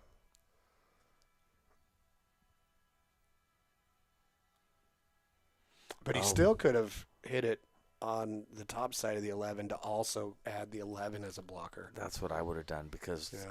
not that I think that. What do you like here? Because I mean, if you're comfortable with the dart jump, it's doable. I wouldn't do it myself, but I wouldn't either. I think I'd slow roll that blue ball, the 14. the 15. The 15. I think I'd slow roll the 15 to where it was touching the 8-ball and give Ed ball in hand. He did a similar strategy on the first game, I believe, and he came out a winner. I would take that chance now. Yeah, that would be good. But then Ed is just going to shoot the 14 off of the 8, and it's going to break that up. I completely agree. Yeah, I think It's still better than a jump shot, right? Well, you're still You know making what I Ed mean? do something. Yeah. Yeah, I guess what I'm getting at is Well, the now jump it's- shot's a loser, I feel like. Go ahead. Right. Well, now 14 off the 8 to break that up is way more unpredictable because the 15 isn't stuck on the 8. Yep. That distance really changes the shot. Yep. Yeah, if he does 14 off the 8, he wants to bring that cue ball up so that he has a shot on the 11. For sure. Wouldn't you agree? Yeah. Maybe just stop it right there so you also have some angle to get around the table. God, he doesn't look like he's going off the 8. Yep. Okay. And the 8 didn't even hit the 15. Okay. Oy, this cue ball's going to go up table a lot, Jesse. This is why I said to follow it a little more. Okay. Well, Good shot. handled Good that shot. real well. Well done, Ed. Well done. I would say Ed is starting to relax a little bit and play his game. Good job, Ed. All right, just don't scratch on this. This is a little scratchy, believe it or not. it's a little Miss Cuey. Or Mr. Cuey. Oof. Have you ever burned the tip of your fingers with a lighter? Yeah. It hurts like that. Yep. Yeah. Yeah. That will, like later you're like, the tip of my finger still hurts. Yeah, that will hurt as you're driving home. That will hurt later tonight when you're going to bed. Yeah, that was 3-4 versus 5-2. Yep. That hurt, man. Yeah. Yeah, he was putting a lot of inside spin on that Yeah, to make he it really easier was. Yep. to make the ball, Yep. and just a little bit too much. Yep. Now, in a perfect world, Dylan kind of learned something about what just almost happened there. Yeah. Yep. Oof, Check yeah, in Alan on those says, Eagles. Dude, that's so cool. Babies are chilling in the shade. Bro. I don't know if that's the mother. or the That's a father. great picture of Oregon, too, isn't it, Jesse? Well, Or Washington, or I don't know. No, Where am I that's looking at? that's Big Bear, California. Don't you contradict me in front of people.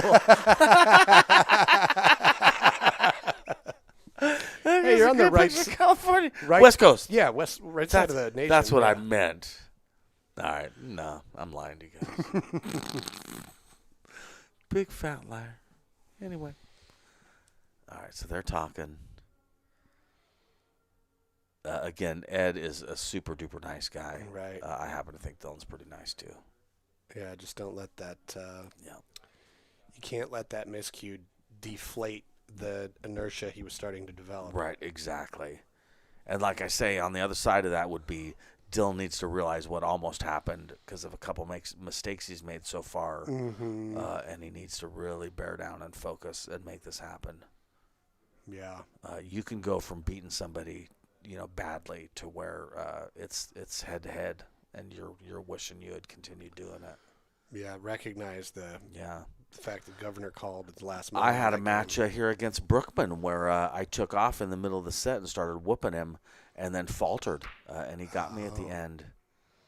I think I won 7 games in a row. I was feeling super good about myself, and then Brookman plays super good and came back and got me, and it still hurts, Jesse. We got to reach out to Brookman, see how he's doing, get him in here to play again. Definitely.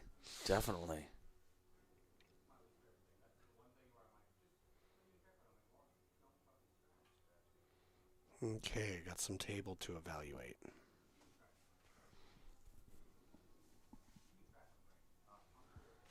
Yeah, Kyle mentioned sometimes it's easy to lose concentration on shots, and I agree.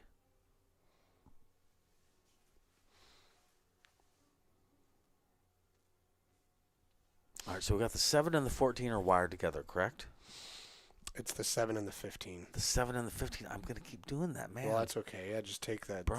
The 7's turquoise, add 8, and that ball is also turquoise. Good point. No, that's a good point. That's the neat thing about pool balls, isn't it? Somebody had a brain when they came up with that scheme. Yes, right? Somebody, Thank for real, you. dude, for real. As opposed to, like, whoever came up with the calendar. Like, if we had 13 months, they'd all be 28 days. Monday would ever be the 3rd or whatever, Seriously, and right. So I do know. we wouldn't have a leap year. I remember the first time I found that out, I was like, what? You're like, yeah, no, this could make a lot more sense than it does. Ooh, good shot, Ed. Ooh. Great shot. I'm surprised that went. Your pockets are tough, man. I'm surprised that went. That was a great shot, Ed. It really was. Yeah. I like to see that. Yeah, Forget about that miscue. Don't trip over what's behind you. Seriously. Yeah, I'm definitely rooting for both players here. Ed could get on the 7 ball right now in the bottom right-hand corner pocket. Or he could at least get on something that can help him get on that. Yep. I mean, this shot got a little tricky on him here, didn't it? Yeah, it really did. Think the 6 goes? Well, let's try break view. Yeah, I do. I think it goes. He might be worried about what the 8 ball is going to be up to there. Yeah. He could thin the 7 with inside and just bring the cue ball down here to the short rail. Yeah. And that would solve that problem. Problem is, it's like, where's the 15 going to go? Yep. And you're breaking out your opponent's ball, too. Yeah. As, Ideally, you'd want him to goes. go for that. Yep, exactly. Especially if it's some sort of flyer.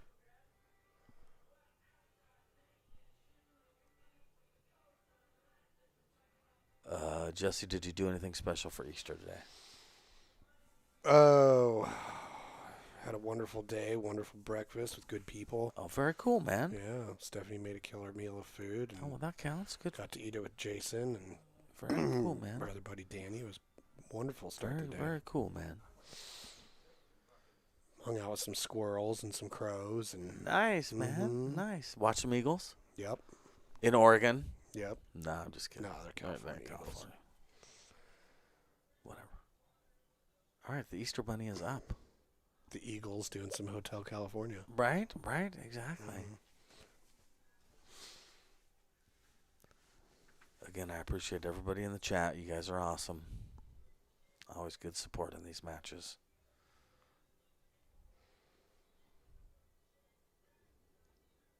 I talk to so many people that are excited about matches coming up, that are telling me about trying to find opponents, that it is a big conversation out in the world when I go out and play pool, man.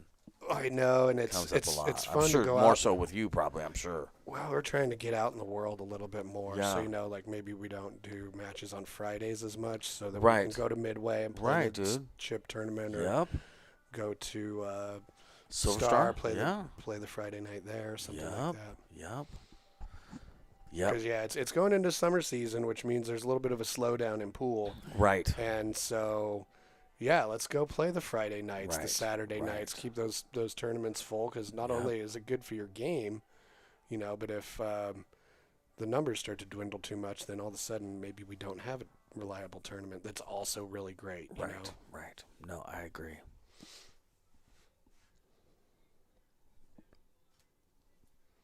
My wife's got me busy building a farm extraordinaire, so it's definitely not pool season for me.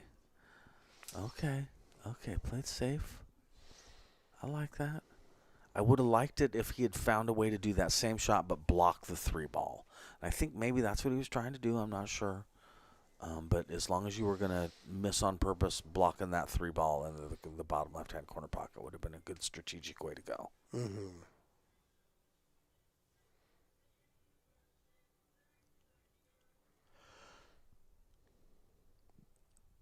Ed does not have a lot of options here.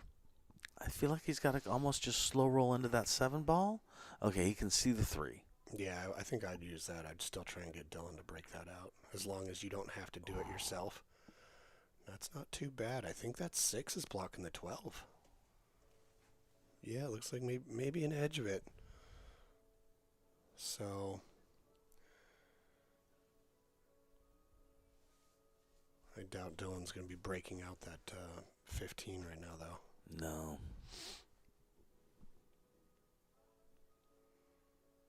Yeah, maybe Dylan's just going to find a way to hit the 13 so it's legal and then send the cue ball up table. He definitely does not want to break out the 15 ball and the 7. I'd be taking a look to see if that 15 is wired with the 7 for like 15 carry him off the 1 into the corner. Sure. If that's on, Yep. he's got either the 9 or the 13 to make that shot a reality. Definitely worth looking at. Depending on how the collision-induced throw is going to shift it. Right. No, it's a great point. Definitely worth looking at. Okay. 13-1 combo. Take away one of his opponent's soldiers. Am I wrong? Was that the 9-ball? That was the 9-ball. He did a 13-9 combo. Yep. Sorry, I'm trying to keep up here.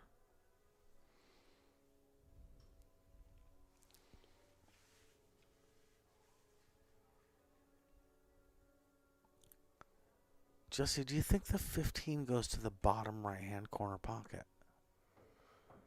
Yeah, from the right angle, for sure. I mean, if you had ball in hand on it, basically. Yeah, somewhere up by where the chalk is. Yeah. Because if he got, with ball in hand shape on that, he could make it and get shape on the 8-ball in the same pocket. Mm-hmm. The odds of that, you'd got to get super duper perfect. So I would not want to leave that for my last ball and cross my fingers. But I'm just wondering. Yeah, now he could maybe if he. So I was just trying to think. Well, where could he put the ball to give himself a chance to get ball in hand to take the 15 out? But yeah, I think it's going to get interesting. So I think that if he could make the 13 and get the cue ball exactly-ish where it is right now, he could cut the 12 into the bottom left-hand corner, float the cue ball up for the shot that I was talking about for shape on the 15. But again, if you got to get perfect on that 15 for that to work. So I'm not saying I think that's a great shot. I'm just saying it's one of the things I think of. Okay, so he's choosing to do it that way, which would mean a tiny bit of top right and get that cue ball to float down to about where he's standing now.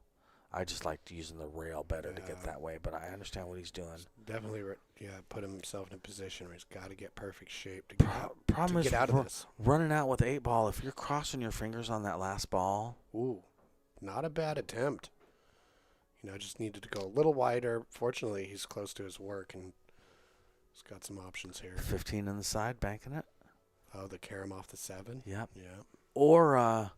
Or hit it and draw the cue ball so it's underneath the 1 ball and hope that he doesn't have a shot and that he does something silly and leaves you a shot. I mean, I think I'm banking it to the side pocket because you might as well at this point.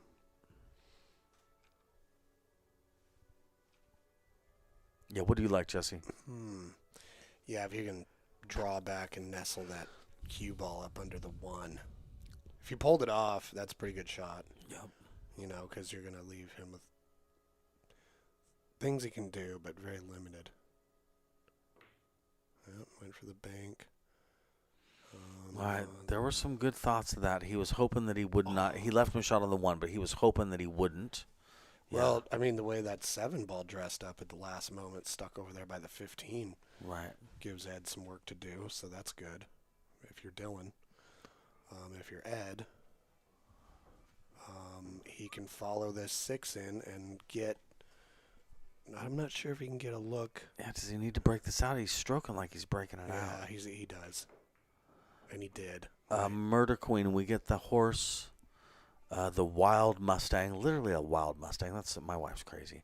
A week from yesterday. So this next Saturday, we pick up the Wild Mustang. And when I say we, I mean my wife, because I will be in Salem playing a Scots doubles tournament with Shu Chang. Because I'm supportive about building the barn and stuff, but Oh, is that the Battle listen, of the Beasts? yeah, Nice. Yeah, I'm That's no a use good when one. it comes to a Wild Mustang. It's literally wild. You have to break it. It's literally wild. It's from the mountains. It's from the. It's part of a wild Mustang herd. It is literally a wild Mustang. So somebody else went out there and captured it, and now you get to have it? Yes, they thin the herd Oh, okay. the same way that I think, like in hunting, they thin the deer herd or things like that. The herd gets too big for itself. I don't know. Google it. But yeah, they they listen. I don't know. I don't want to pretend I know. I don't know. Right. They go pick up a bunch of the Mustangs from the herd of wild Mustangs, and then they give them to people to gentle them, get them rideable, whatever they want to do, and then they auction them 90 days later. Ooh, smart shot, Ed. Good shot, Ed. Yeah, that worked I'm glad out. to see that, Ed. Yeah, that was quite And yeah, nice. so that's the plan. It is very interesting, though, and I'm glad that my wife has interesting things to do because I have pool and she has horses. Man, that's got to be interesting to have a wild-ass horse and you Dude. gotta, like, become friends with Bro, it. yes, that's exactly what. I mean, you literally cannot touch the horse when you get the horse, man. The horse will not let you touch it. It'll bite you. Yes, or kick you or charge you. Sometimes they charge. All right, rail first. This is tough. Well, you made good contact. I liked his plan there. He was And- not trying to accomplish anything other than a legal hit. That was great speed, Jesse. Yeah, yeah. Mhm. Well done, kiddo. Yeah, that worked out really well. And it's putting Ed in a tough spot here.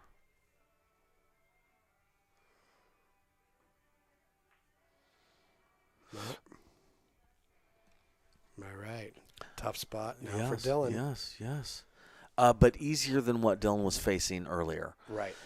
At least he has a legitimate something. He can play a safety, or he can pop this with bottom left and hope that he makes it and gets that cue ball about where it's sitting now. That's definitely what I would be going for. Me too, man. I'd go for it. Yeah, I'd go for it. That's a makeable shot. Mhm. If you get the cue ball down to where it is now-ish, even if you miss, you're not leaving Ed a super easy shot. And you're a pool player. You came to play. Dude. He did it the smarter way by not Dude. playing. He played, Less extreme, right? yeah, well, you get to hit it harder and get the spin you want That was strong, Dylan. without having to do some sort of touchy drag shot. All right, pre-shot routine. Don't rattle.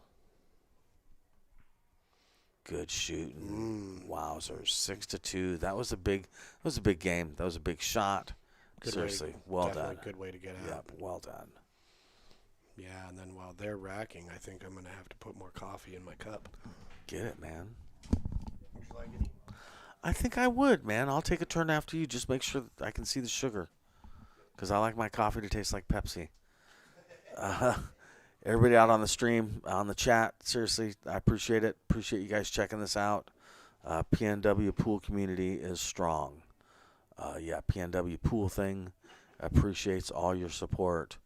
I love all the messages and comments I get from people before and after these matches. It truly, we're supporting our own. I just think it's really, really cool. Seriously, we are a strong community, and streams like this and you guys tuning in just makes us stronger. It builds community. I feel like we all feel like we really know each other, and we do. And pool's this weird thing, too, where at this point, some of us have known each other 20, 30, 40 years. That's crazy. Seriously. Yeah, I mean, I think if you think about it, most people that start playing pool, it's not like they stop 3 years later. I mean, most of us have known each other minimum of 10 years, really. And a lot of us 20 years. That's just a really cool thing about this community. Yeah, it's really cool to become an older person with pool in your life. Dude, seriously, yeah. I've been playing in Portland since I was 15, dude. And so I've known people 40 years. I'm almost 55 now. I've known people 40 years. I've been playing pool with them. And a million people that I've known for 10, 20 years, seriously. All right, I'm going to grab coffee, too. All right. Let's check out Ed's break here. He's got a little bit of ground to make up, but so far the only reason he's behind a few games, just a couple key errors. Should have on that break fixed that camera. But here we go.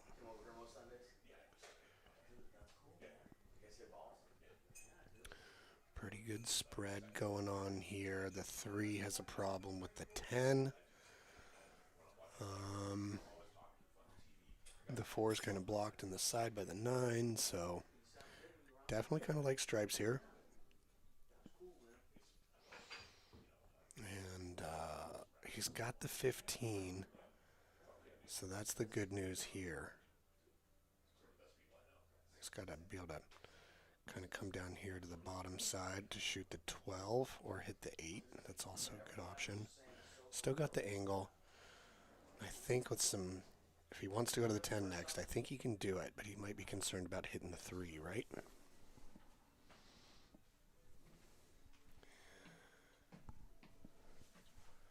Yeah, and going for the run out here. He's got to play it. Just because everything's open doesn't make it easy. Because that 12 needs some pretty specific positioning.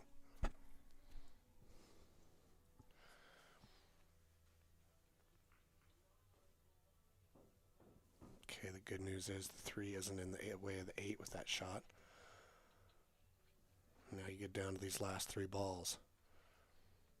This is where they really matter. All right, we got the 11. He's doing a good job, really picking this apart pretty well. I think he's got to perhaps use a hit on the top side of the ball to bounce off the short rail down here towards center table for the 14 in the upper right, perhaps. Yeah, these last balls are a little tricky. They are. Yeah. That's what he did.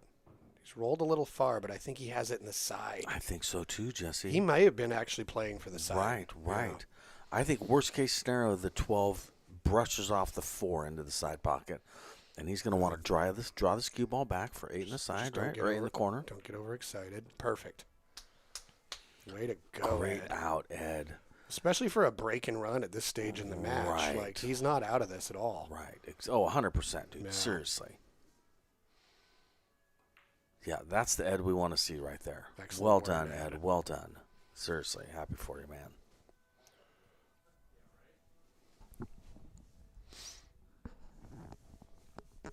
Hey, it's Mitchell Henderson. Mitchell, what's up, man? Mitchell! Very cool, dude. Yeah, we've been thinking about reaching out to get you over here to play. I hope your hand is healed up nicely. Did he hurt his hand? He was practicing jiu-jitsu, and it wasn't like striking or anything. I think he rolled it over on it and just kind of heard a funny noise, and it turned out that All right. took some damage. Okay. Well, He was over here playing pool with it regardless, you know, because I would be too. All I'd be like, I'm not slowing Dude, down here I because of go. this Yeah. hand. Open-handed bridge, whatever, man. Yeah, I'm on it. Use my elbow as a bridge, Right. whatever. Yeah. Well, Mitchell's a sweetheart of a guy. Seriously, Absolutely. such a nice guy. Good people. Yeah, I used to work with Mitchell. Nice. Yeah. Yeah, great with kids. Good dude. His hand is good. He says it's even strong, Jesse. That's what's up. Mitchell, I got to say, I'm glad that you heard it practicing jiu-jitsu instead of doing jiu-jitsu for real in like a street fight. Also known as involuntary yoga. right, exactly. Involuntary yoga, I like it. Oh, wait, the good 13. break. Dylan's been breaking good, dude. Seriously, I don't know who taught him that break, but it's working. Yeah. Good job, Dylan. Or Mr. Easter Bunny, I should say. All right, 6-3. I'm liking the stripes. They're not too bad. I mean, limited angles to shoot the gray 14 up into that corner. I mean, you can get to it with the 11 with the appropriate shape, I think, as long as the 11 passes that 14. But Dylan says no. I like the solids, I think. I agree with you, though. They're all pretty good, man. Yeah. I guess the one problem with the stripes would be the gray 14 ball. Trying to get a path to that while solids are still on the table would be tough. But as soon as solids are kind of gone, like if Dylan makes a mistake and gets rid of the 2 and the 7. Anyway, you guys know what I'm saying. Mm-hmm. Yeah, I like this. I like this. Take that 7 ball into the top left-hand corner pocket would be my vote. Yeah, especially if the 2 ball goes past the 14. That's the thing, right? Yeah. Because that's the thing. You know. Now you can also you could wait till you got shape on the 7 in the side, and I can respect doing that if you feel rattly. You know, if you look at this 7 ball and you think it might be the right shot, but I'm going to rattle it, and that makes it the wrong shot, then yeah, then I like taking the 1 and getting the shape for the 7 in the side. A little hard, man. A little hard. I kind of punched that rather than just kind of stroked it a bit. Yep. I hate to say things just went wrong, but he's out of line now. Let's say that. 2 balls he looking at? He can get a little wild here and make the 7 and move the 2. Yep. He could also. And he still has the 3 to shoot and the 6. So based on that 3 ball duck, I would say he can take the 7 or the 2 right now and probably be okay. I agree. Yeah. But listen, out of line is out of line. This is not how he wanted to be sitting right now. But it's always fun to be out of line and get back in line. Right. It's like if your plane is spinning out of control and you just lean into it and do a barrel roll. That's exactly what I was thinking, Jesse. Yeah. My thought ended with the word barrel roll, too. Okay. Dude, this is tough right here. Am I seeing the 5 ball up by the 12? That's the gray 6. Oh, the gray 6. Okay, so that's a solid he's got to deal with, too. Yeah, things got a little difficult. If I'm Ed, I am chomping at the bit in my seat because, 4-6, you're in it. 7-3 is tough. So if I'm Ed, I'm liking what I'm seeing right now because it's looking like maybe I'm going to get a chance at the table. Okay, he's going to slow it. Ooh. Bro, that was good speed, man. Because, that was big. Back in line. Back in line on the 2 ball stop shot for the 4? Or no, the Well, that's the tricky part about this out is which one of those 2 do you decide to leave at your key ball based, and a lot of that has to do with can he go from the 4 to the 6 easier or easy enough, because going from the 6 to the 4 and then getting shape on the 8 could be a little problematic. Jesse, I want you to know that coffee gives me energy, and that was a really good idea to have some coffee. Oh, yeah. It's just delicious, Sometimes it's definitely the elixir of life, isn't it? Seriously.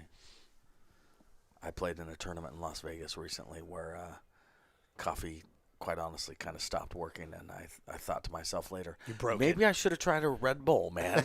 maybe I needed to get a Monster Energy drink or something, take it to the next level. Right. Because I was tired, man.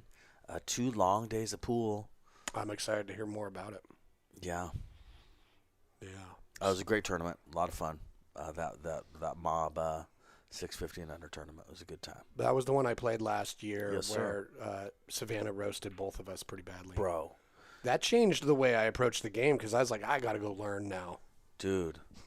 Her decision, I would say same for me. Yeah. Her decision making and safety execution were on a different level than mine.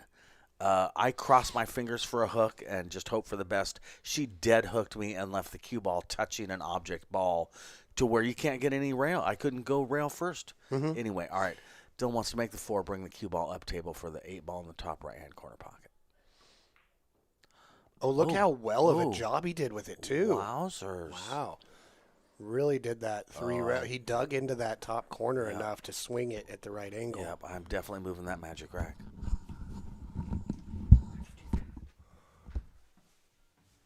I think they got it.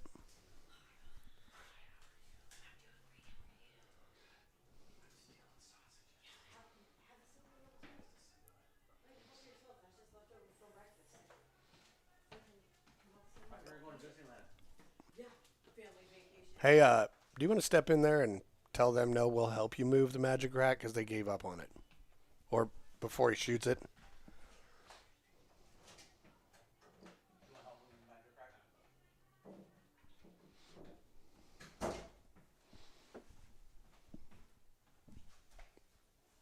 Said no. Am I right? Well, he's not going to be slow rolling it anyway, you know.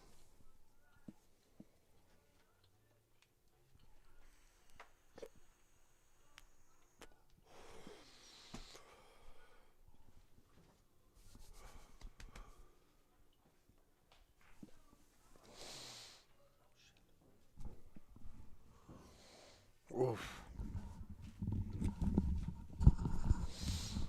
Ouch. So that is not a loss of game, but it's painful. Oh, well, get to move the magic rack now. Right. Yeah. So, Well, Ed's got to do a good job to be specific about his pattern here because he yes. could, you know what I mean? He's had some opportunities at this point that he's not fulfilled the opportunity. He really wants to make sure he used the most of this opportunity, is I think what we're trying to get at. 10 looks tough, right? Or Well, 10 ball? the 15 Is that being the 15 ball? Yeah, 15 the ball. 15. That is really tough because you got to get the 10 out of the way for the 15 to have that bottom pocket. Yeah, I'm surprised you didn't do something with that issue, like start out with a 10 ball Right. so that later he could get shape on the 15.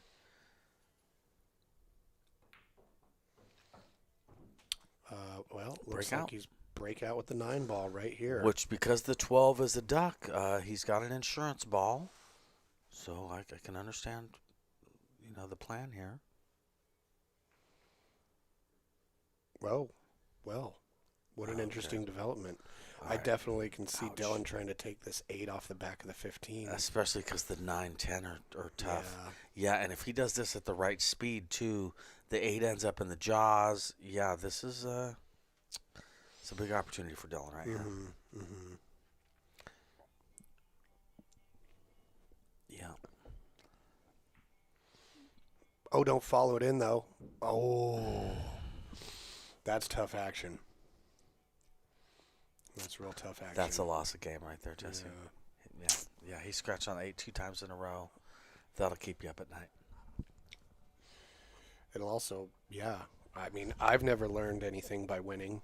No. No, dude. it's feeling that. Yes. Where you're like, Yes. that's you learning. Yep, it really is, dude.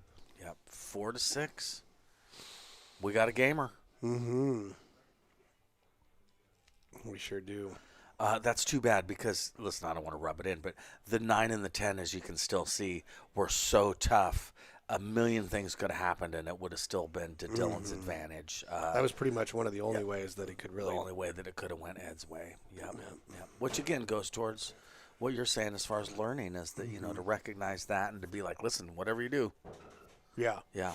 Over Clifford in chat says it was a 6 shot, and indeed it was the way he pulled off the ticky off the back of the 15. Yes. Because you have to hit those perfectly. Right. And it just drifted right in there. It right. just followed the rail perfectly, Yep. so he hit it absolutely phenomenally. It was just Yep. didn't mind the cue ball, and it rolled a little bit.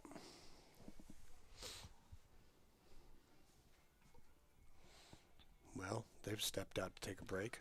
Yep. Yep. Hey, do you got any promos? Wow. Let's Oh, I like that. promo. Stephanie's Jesse, an excellent realtor. Jesse, that If you- girl's beautiful. Yeah, isn't she though? And a hell of And a she's also a realtor. great realtor, Right. not only from the paperwork and red tape side, but from the negotiation side too. Because I've worked with a number of realtors, moving to Arizona, back up here, and it seems like, and also dealing with my mother's house.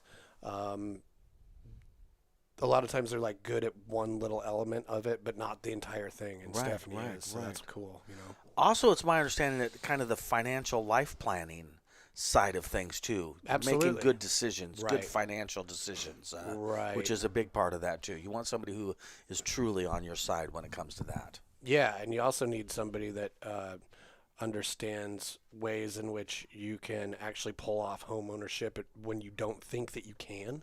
Which happens so often, doesn't it, Right. Jesse? You could probably qualify or Yeah. be able to do it, and you just don't think you can. Well, give her Yeah. a call because she can help you understand a lot of those things. That was true with me and true with Dylan. Dylan was able to buy his own house, and I know what I was about his age when I got my first one. And yeah, it's easy to look at that and think, well, I can't do that. And actually, if you're working with a good realtor who knows some, not tricks, but there's the FHA thing, first time home buyers. There's options. And that's you know only what I mean? one different thing that's available out there. Right, exactly. No, that's cool, man. What's your plans for the rest of the day? We're going to play some Saratoga? Yeah, we are. Cool, man. Yeah, I'm looking forward to that. Yeah, dude. A funny thing, like I was down in Vegas and Max Eberly and I were playing, and I was like, Nice. yeah, there's this game called Saratoga, blah blah blah. I thought it was only 4 stripes and 4 solids, and so we started playing. And we're like, this is kind of a little simple, you know. Yeah. But then it was like, no, there's 6 of 6, each. yes. And do you have to start out by hitting the 1 or the 13? Well, yeah, you got the 1 or After the the 9. break? The 1 or the 9. The 1 or the 9, okay. Yes, and it's 3 foul rule. Oh, wow. Yeah, the 3 okay. foul rule's in effect too. Yeah, man. Right. Well, I'm really Yeah. looking forward to playing that because it sounds Yeah. like there's a lot of strategery available. Right, exactly. Yeah, no, I'm hoping to get it on the stream, man, if that's easy to do. I think it's a good example for people to see what to play. Look at that. Look at that nice deer. It's a stone cold garbage man. I like Snap it. into a trash can. Snap into a trash can. That's what is the jerky commercial, right? The Slim Jim. Yeah. Slim Jim. Slap into a Slim Jim. That's cool. And I don't think man. that was Steve Austin either. No, that was. I don't that know was my the one- wrestling. Oh, okay. I know who it is. That Stephanie's was. like over there just That was ripping her hair out. the dude with the long hair and the glasses. Yeah. Who was super wild. Savage. Randy Savage. Yes. Randy Savage. They say did it. They say he might have had a substance issue, which if we were on ESPN, I wouldn't bring that up. But I figure on a live stream, it's safe. Hey, man, I'll tell you It's what. not slander. Slim Jims are a substance. Right. Yep. Yep. He was an exciting guy, If you think about it, a Slim Jim is pretty much meat raisin. bro. Yes. All right, fellers. Back to pool. Race to 11. 8-ball. I love bar table 8-ball, Jesse. It's I my do favorite. too. Yeah, that's my favorite. Yeah, I really enjoy it too. Although I am missing some big table 8-ball or big table in period, and so I got to come over to your place. Yeah, you got to come over, man. I've been playing so much one pocket lately. It's been amazing, Yeah, dude. I love really, it. I really want to do that. Yeah, I had a fella named Cam come over yesterday, play me a set. Oh, nice. Oh, he's such a sweetheart of a guy. Yeah, he'll be here Good Tuesday. dude, man. Oh, that's right. He mentioned that. Cool. He mentioned that. Yes, we talked about that. Yeah, super, super, super nice guy. Smart kid. He's got a degree in Spanish and Russian. Whoa. Right? 20 years old. Seriously. Oh man, no, I've always wanted to see like somebody from Mexico have an Irish accent Right? or something That's a like thing, that. right? You know, Yeah. it's funny. I've seen That's a thing. like met Japanese people in London with a British accent. And it's Right. It's kind of like what? I Right. didn't expect that. Yes. So yeah, it'd be kind of fun to see like a Russian with a Mexican accent. Right, exactly. I think it's very American to be surprised by that, by the way. Oh, absolutely. I think people who yeah. are more worldly are like, well, yeah, man. I mean, what do you mean? Yeah, in America, we're like, that's crazy. Well, I've seen it though. Right, exactly, so- right, exactly. Australian accent. Ooh, okay. Nice Didn't break. Yeah, he scratch. made a ball. I like how his cue ball arced forward and missed the side pocket. Okay, he's looking pretty good already. I'm thinking solids just because, the 2 balls in front of that 12. However, you got some helpers down there to adjust that situation if you do go for stripes. And that's right, Murder Queen. Macho Man Randy Savage. Dude. Okay, this is actually an incredibly close race right now. This is very close, seriously. Ed wins one more game. It's 5-6. You guys know how to do math, but I'm just saying this is close. Dylan had an opportunity to run away with this, quite frankly, and it didn't go that way. Well, Kyle likes the solids. I think kind of like the solids too, to be honest. Yeah, me too, just because of that And if- clump. The 2 balls in front of the 12, and that's So- good. If I could shoot the 2 here and I was feeling good, I'd definitely just do it. Get out of the way and run out. Me too. But I think, Oh, no. Oh, no. Oh, no. see, I don't know. He was worried about, I don't want to solve his problems with my first shot in case I miss. God, what do you like However- here? Do you make the 9 in the corner and draw back into the 212? I don't know what else to do. I mean, either that or don't try to run out. You know what I mean? Right. If you do try and run out, you got to save that 5 ball for your key ball. Just because that's probably the easiest way you're going to get on the Jesse, it's an 8. open table. Yeah. I didn't realize that. I was Yeah. thinking stripes, so that's why I said the 9 ball. No, if with ball in hand, take that 2 Yep. and try and run out. And yes, use the 5 as your key ball. I think if you make the 5 and leave the cue ball on the rail, on the short bottom right-hand side rail, you got shape on the 8. Yeah. Now you want to get position on the 6 here. So he's probably going to have to roll forward real soft. Enough to move the 11 so you can see the 3, but not so much the 11 and the 7 are becoming a thing. And if you don't get a look at the 3, probably get a look at the 4. God, and I would say no matter what, do not get in trouble so that you have to take the 5 ball. Do you know what I mean? Oh, yeah. that Don't would- be like, oh, I got to take the 5 because I got no other shot. Because, dude, No, you that play it 8 safe ball's at that tough point. Yeah. action, man. So I could see making the 3 right, or the 4 ball, excuse me, right here. Okay. And then coming up towards the 11 ball to make the 3. I like your idea of taking the 6, though, too. Taking the 6, bumping the 11 a little bit, right? Because that's the problem with 8 ball is sometimes you can have unintended effects. You don't want to push that 11 all the way over to the 7. Oh, he seems to be opting for the 3 ball. I don't know. Well, let's see what happens, huh? Interesting. Well, he can roll forward and then shoot the 4 in the bottom side, then Yeah. go to the 6, then go to the 7, then go to the 5. Yeah. Kyle, you should come out and play me some $10 a game 1 pocket, man. I do a $10 a game 1 pocket with no spot, or a $25 a game 1 pocket with spot. Send me a message. Let's play, man. All right, what's he taking? Is he on the 4 ball or the 3? Can you tell by where he's aiming? I think he's going 4. Yep. Okay, and then sliding up towards the 11. Well, Oh, Jesse, this is what I was talking about. he's got to take Don't the 5 now. Don't take the 5. Bro. So the only positive is that you can try and get that cue ball to run into the 12 for shape on the 8 ball. But other than that, I hate to see him take the 5, but I think he might have to take the 5. Well, I mean, there's all sorts of 2 and 3 rail things you can do from some of those balls Good to point. get back down Good here to the point. corner, Good but you point. just have to be real precise. Yep. You know. Kyle, the messenger on Facebook, man. Yeah, I'm on Facebook Messenger. I'm the easiest guy to get a hold of in America.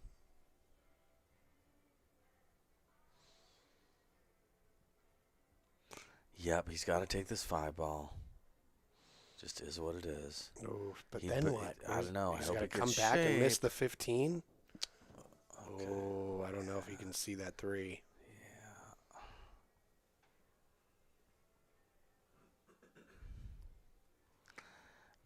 What do you think? Do you think it goes? What's his body language? Oh, no, he's taking side pocket. He's taking the 6 inside. All right. He is super duper out of line at this point. The wheels have come off. Oh. Oh. Oh.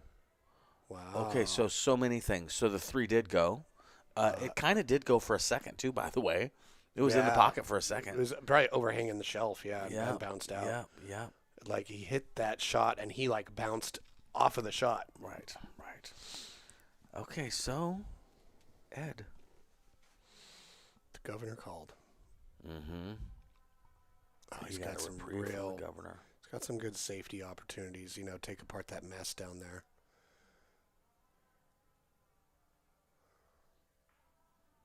Yeah. That's all you had Good to shot, Ed. Good shot. Now, I think that Dylan might be able to skim the 3. But then again, no, he definitely can't. I don't know what I'm thinking.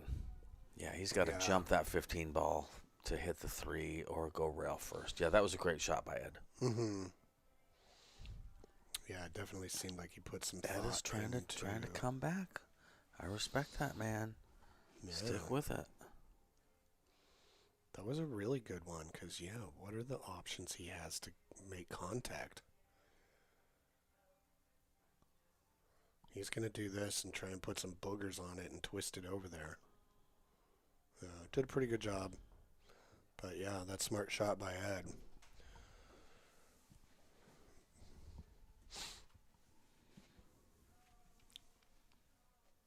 Yep.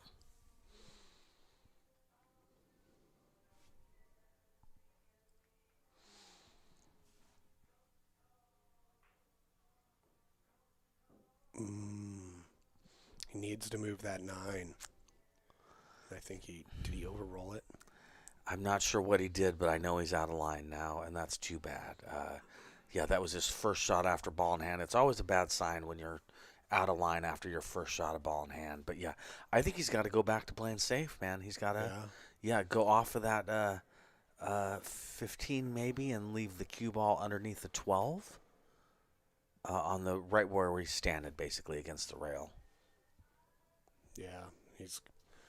Kyle, Michael Deitchman, Deitchman.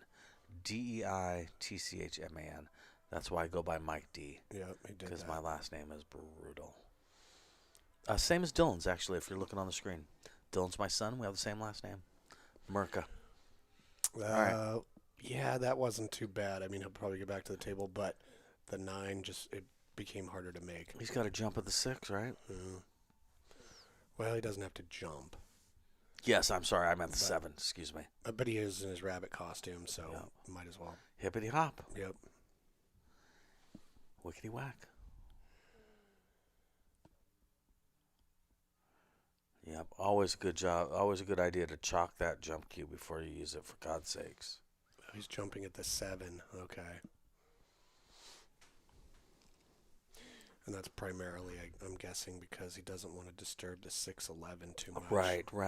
Because that... Oh, like that, Jesse. I consider them disturbed. Yes. Oy.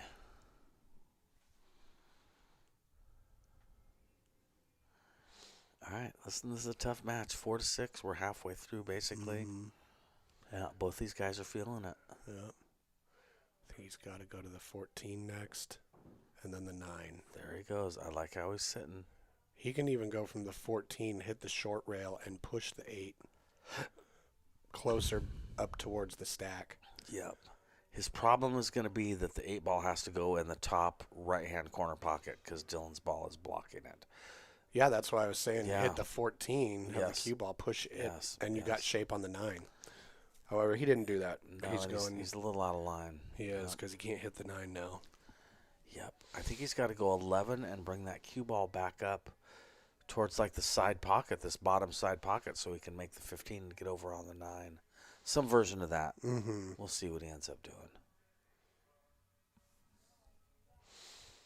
I mean, you can thin the 14 with inside and stay in a view for the 9. Interesting. Oh, I hate to see him do this because how is he going to get to the 9 ball? Like, just don't bounce too hard. Yeah. Well, things just got much more difficult, Jesse. They did. Yeah. That was a touchy shot to stay on the bottom part of the table. I don't dislike the pattern, but it's that's a speed to stay on the 9 that you got to work on a little bit. Slow roll to the 9, to the left-hand side of the 9, and just leave him hooked and doubled up. Yeah, I don't know. Okay, Yep. he's taking top left. He's flying at it. Okay, see if he misses the bottom scratch. Nope. That was the danger with that shot. You gotta draw it pretty good to miss that. All right, this is an opportunity, but this also is not easy. No, it's not. Yeah. Because what pattern do you take to give yourself a shot on the 8? Yep. Especially because it's... You better start out with a 7 ball, right? Because, I mean, the 7 ball is not your key ball. Yeah, this is tough action, dude. Yeah, so I wonder if we saw Ed in the previous match leave a ball. He didn't take the 2 because he didn't want to ruin that down the road possible Right. blocking of Dylan's ball. And I think that's why he didn't take the 9 with that earlier because of this. Which is paying off now, right? It is, Yeah. but yeah, it's kind of playing like coming from behind, which, I mean, he is. But it's also not playing to win. Right. Is kind of what I feel like you're also saying. Yeah, but I mean, it's also what is he comfortable with? Yeah. You know, he might be managing other parts of his game right now. So speaking of out of line off the first ball, I feel like Dylan wanted to be more middle table so that he had a straight in shot at that 7 that led to the 3 ball in the bottom left-hand corner pocket. Yeah. No, he's taking a more difficult shot now than he would want to. I can promise you that. Is he going to go forward or draw it? But if he can leave the cue ball on the bottom rail in between, the bottom long rail in between the side and the corner and leave a cut right on that, then he's got natural shape on the 8. So that's probably what he's thinking right now, which is a good plan. Yeah, he's Just got to be sure and make this. Got the shape. Boy, he got perfect shape. Yeah. Ed's got his work cut out for him to get to this 9 ball, unless he takes the 9 first. Yeah, he may have to take. Don't you think, Jesse? He might have to take the 9 first right now. Right, and he's going to use some inside spin enough to, I would try and hit that top long rail before the side pocket. Yeah. He's going to draw back for similar shape on the 9 that he has now. Just got to beat the 7. Okay. Nope. The view is so silly. It actually makes it look like the table is twisted. Gonna have to straighten that. Jesse, I feel like out. I'm watching a wrestling match right now, man, where they're just, they're trying to pin each other and having a little trouble. Okay, so his body language says he's got a plan. He does miss the scratch. Oh, he did it. Oh, okay, great shot, Ed.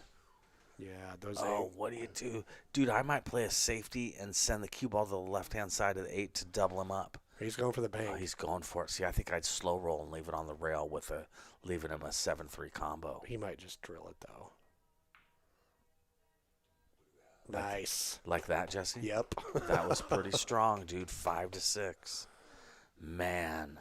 Oh, what a great match, you guys. Absolutely. Well done. Seriously.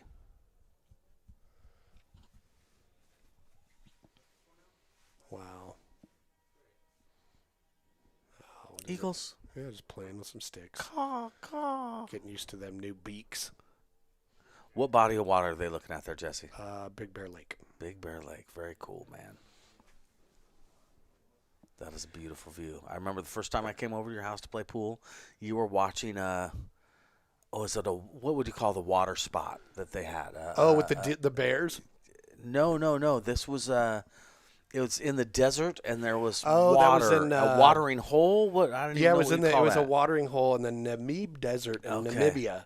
And every once in a while, some weird beard animal would wander along and drink out of the water. Right, that's right. I remember. Like, that's what? Jesse, what are we watching, man? This ain't on Netflix. Yeah, you get some zebras, you get some African porcupines and badgers. I mean, every now and then some ostriches would show up. It was silly. Okay, let's check out. That was pretty cool, man. Yeah, we've got a number of them depending on the season. Ooh. First break and not making anything that I can remember. And that 5 ball threatened the pocket. All right. Threaten the pocket. I love that term. Very English. All right. Can he see the 6 or does he have to take this 11?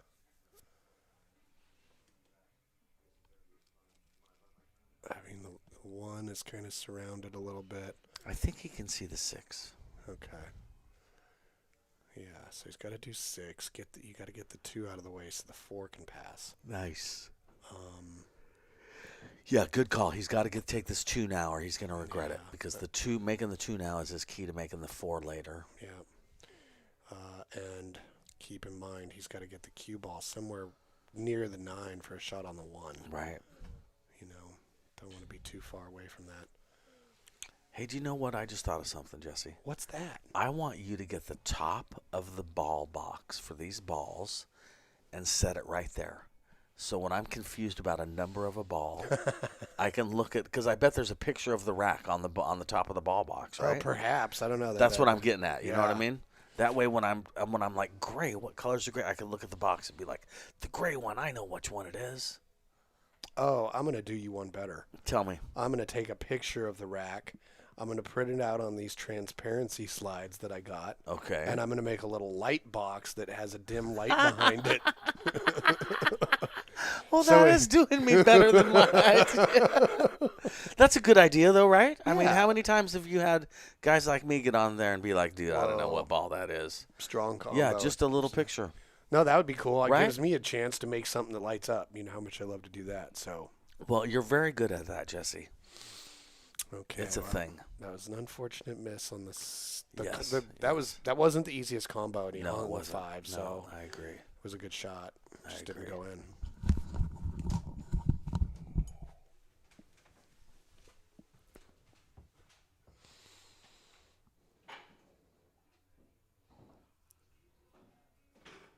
All right. I don't really see too much you can do right now if you can't see this 15. Yeah, there's no looking at that 15.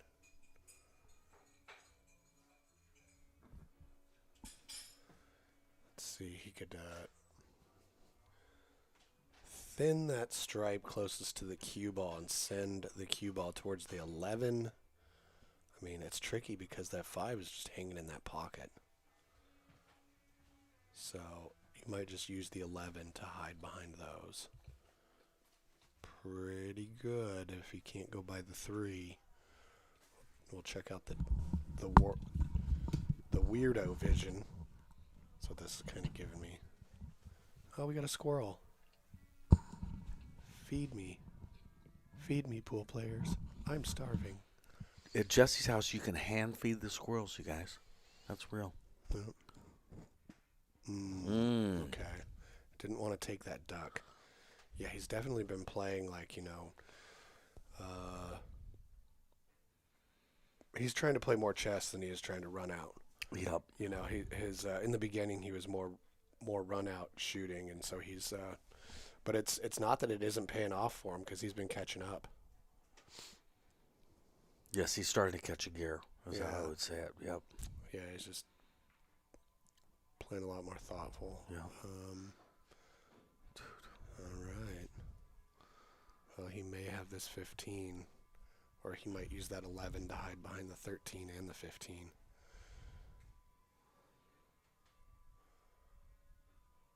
Yeah. He's in a good spot here, though, man. Although I would say also it's a little do or die because Ed is also in a good spot if he were to miss. Right. So, yeah. Basically, now would be a bad time to miss. Especially at 6'5", dude. It's almost heads up, you know? Yeah. You're about the halfway point in the match. Yep. I say that because 5 + 6 = 11. Right? Yeah. Well done. Yeah.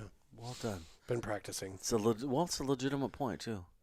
Oh, a little safety Yep. action. The 2-rail. Oh, did It's he get him? close. I like how he also did a little bit of effort to make the 4 harder.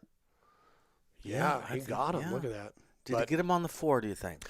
I think he can still cut it in. It's a Yeah. real thin cut. Yeah, You're it's gonna body lose- language says he can make it. you're just don't hit the 9.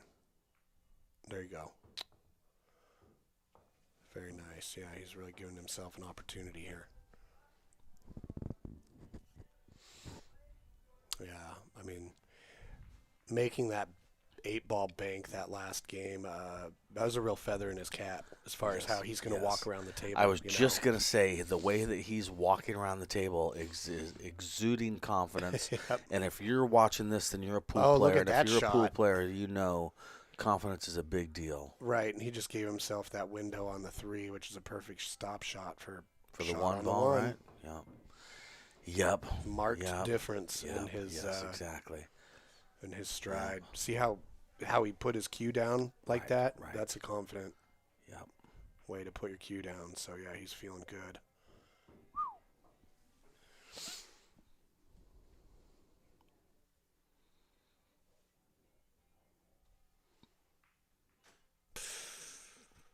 Oh. I would really like to encourage the players at home to take a moment and get the magic rack or the template rack off the table before you serve. Yeah. Even if you don't think it affects the roll of the ball. It's just visual Your clutter. eye is catching it. It's visual clutter is a great way to put it. And why? Why have visual clutter? Why you're playing for money? It's a big deal. Just take a second. I would say that to both the players. Yeah, I think that has had an effect on a couple, specifically 8-ball shots that we've seen. And part of it is because I'm old, and I just don't like stuff on the table. But I would really encourage you to get the magic rack off the table. And I say magic rack, I mean template rack. All right, I like what he's doing here. That's definitely the correct ball to start with. I would say some bottom left-hand English to get that cue ball to go off the far long rail on the top-hand side and come back and land basically in the middle of the table. Okay, So so the that you 9. got options. Right. He doesn't have to take the 9 next because it does go by the 8. That's a great point. Okay. Same idea. Get the cue ball mid-table. That was my big thing. Yeah, no, you can definitely tell there's an easy stop shot on the 11, then shoot the 9, then shoot the 8. So the question is, what's he doing with these balls? Right. Dizzy in Let's the go chat. ahead, make us proud. What's up, Dizzy? Dizzy giving Ed some encouragement, and he's getting there, Dizzy. All right. Well, the thin slice on this 11 into the side, you can get good shape on the 15 from that. Mm-hmm. And, so we'll see what he does. I don't know if the 11 will go by that 9 and the 8. But he could always try it and play a stop shot. And as long as the 11 doesn't push the 8 out in the open. Yeah, I like your idea, though. Thin cut on the 11. Basically, cue ball comes straight up the middle of the table for shape on the 15, but also maybe the 9, whatever. Mm-hmm. Yeah. I'm afraid that cue ball is going to pick up speed and leave him on the bottom of the left-hand small rail for basically not a great shot. Okay. All right. Well, it is on the left-hand small rail. Yeah, it is. All right, so the thing about taking the 15 to the top right-hand corner pocket is you may, if you miss it, the 9 ball might hook your opponent on the 8 ball. We'll have to see how this Yeah, turns you out. definitely want to play to leave yourself for that 9 so that he can't see the 8. Right. Makes it a touchy shot, but Yep. that's what you're doing here. Yeah, he's got to dig into this cue ball with maybe a tiny bit of bottom right so that it draws over straight 90 degrees across. Great shot. Great shot, Dylan. Love it. Yeah, and this 9 ball, I know this is stupid, but you got to make it. Otherwise, you're leaving him probably a dead 8 ball. Good shot. Okay, do not scratch in the top side pocket, and don't bring it around 2 rails to scratch in the bottom left-hand corner pocket. Oh, this is a little tough, Jesse. I think he's got it. Good shot. But yeah, you were right to call that. Good Watch out for shot. that scratch, Yep, that upper yep, side. Yep. Good shot, Dylan. 7-5. Yeah. Well done. Yeah, that's why on those shots, not only does some outside spin help the ball go in the pocket, but it also widens out the ball after it hits that short rail, so you don't hit go on the side. So it doesn't go directly into that side pocket. Exactly. All right, Ed Winter, racking, breaking. Ed's the tournament director for the Saturday night Silver Star tournament. I would encourage you to go to that. Here's the flyer for that. They're reporting it to Fargo. He's using digital pool and all that, which is really cool because you can see all your cool stats. Dude. Yeah, so if you got a free Saturday night, go check it out. It's a real good event. And they got good food there. They got a full bar, liquor, the whole deal. Yeah, and they're starting to make waves in the pool community, I feel like. I'm still waiting for a big old giant tournament there.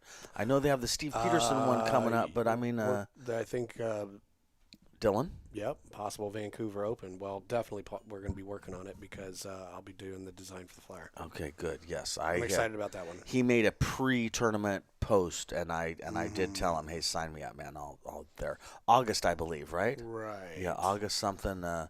Yeah, Vancouver. Is that it right there? It is. So yeah, August 9th and 10th is the save the date, I believe. It's like a wedding announcement. Yeah. But that's how it's starting to get around here, man. There's so many tournaments. You got to let people know, man. Set it aside because, yeah, there's action coming up. Yeah, and the weekend before that is the Don Weir Memorial, which up at the Golden Fleece. Yes. I would love to play in that. We'll see. I think I might have finagled an invitation to that, man. Oh, man, I would be over the moon if I got one. Right? Seriously, yeah. Through my sponsorship with Evo Sports, I believe I've gotten an invitation. Okay. But from what I hear, they do it old school and it comes in the mail. And, so who knows? Listen, I'm crossing my fingers. Who knows? Right. Yes, I think that is the weekend before or after the Don Weir. Okay, your calendar says it's the weekend after. I like your big calendar here, man. It's the only way I can stay on track. I have a calendar that's a paper calendar that is only for pool at my house, but it's not one big thing like this. This is a giant poster, and I like it, man. It makes sense. Yeah, you got to have that nowadays, don't you? Seriously, Well, man. especially for keeping track of all these matches. Dude. And keeping track of the people that want to play. I've double booked so many things in my life with pool wise, Mm-hmm. Yeah, we'll see. Yeah, it's fun. What's your next big tournament? The next one I play in. Mm-hmm. Let's see here. Maybe the Big Dog tournament at 15th Street at the end of May. Oh, that's cool, man. We'll see. Yeah, I gotta. That would be a fun one. I got Idaho in Oh, you're playing the Wormo? May. Or no? No, the Idaho One Pocket. Oh. 2nd, 3rd, and 4th of May. Cool. I'm looking forward to that. In the summertime, I try to avoid doing anything that involves a motel room and being out of town like that.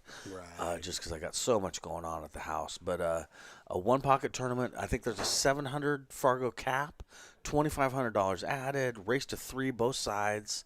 I couldn't pass it up, man. Right. The negative for me, honestly, is going to be it's a 6-hour drive, and I got restless leg syndrome, and I'm going to be kicking that car. I'll tell you what, folks. All right, that's now you know about my medical conditions. That's fun. All right, nothing on the break? And, a fair amount of traffic in this break. Yes, So yes, this will definitely. be interesting, Yep. especially, when we're in the middle of the match. Where in Idaho? Kyle wants to know. That's in Boise, Idaho, at the Pocket. Oh, yeah. How many 9-foots they got? Like 5? I don't know. 4 or 5? I don't know. I'd be lying to you. Okay. How about if I nod along? Yeah, 4 or 5. I think maybe 6. Okay. I got the flyer. Let me look and see. Quentin Deadly is running it. He's a super nice guy. Great One Pocket player.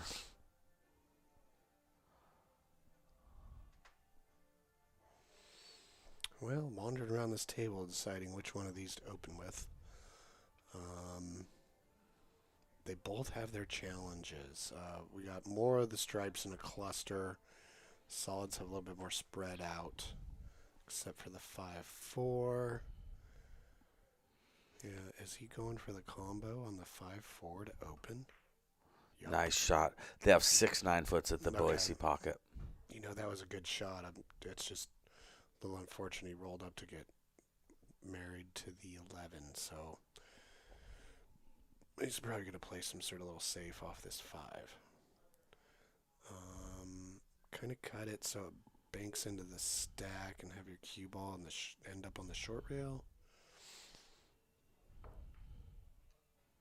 Well, he got it on the short rail without having to tie it up, which is really nice. Good thinking, Dylan.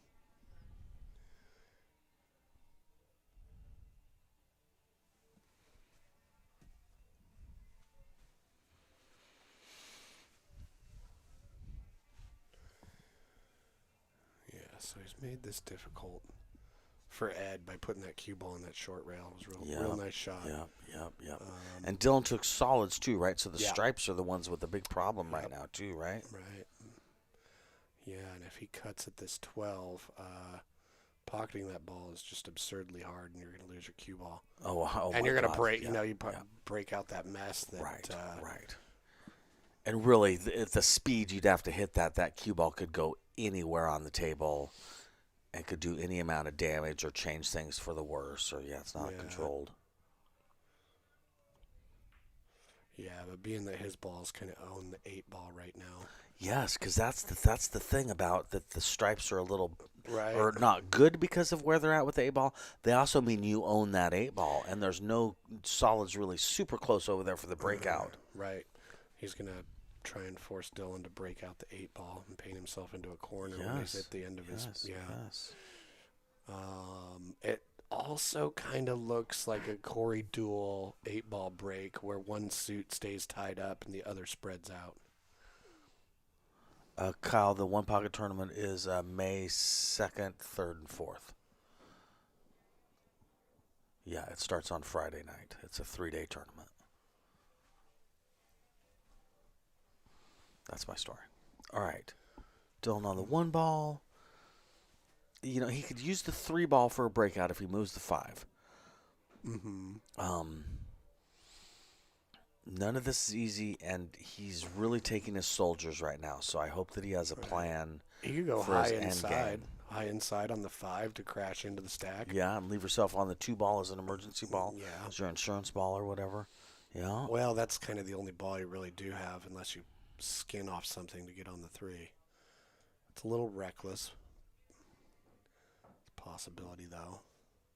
Okay. All right. See what he's up to. Yeah, he is.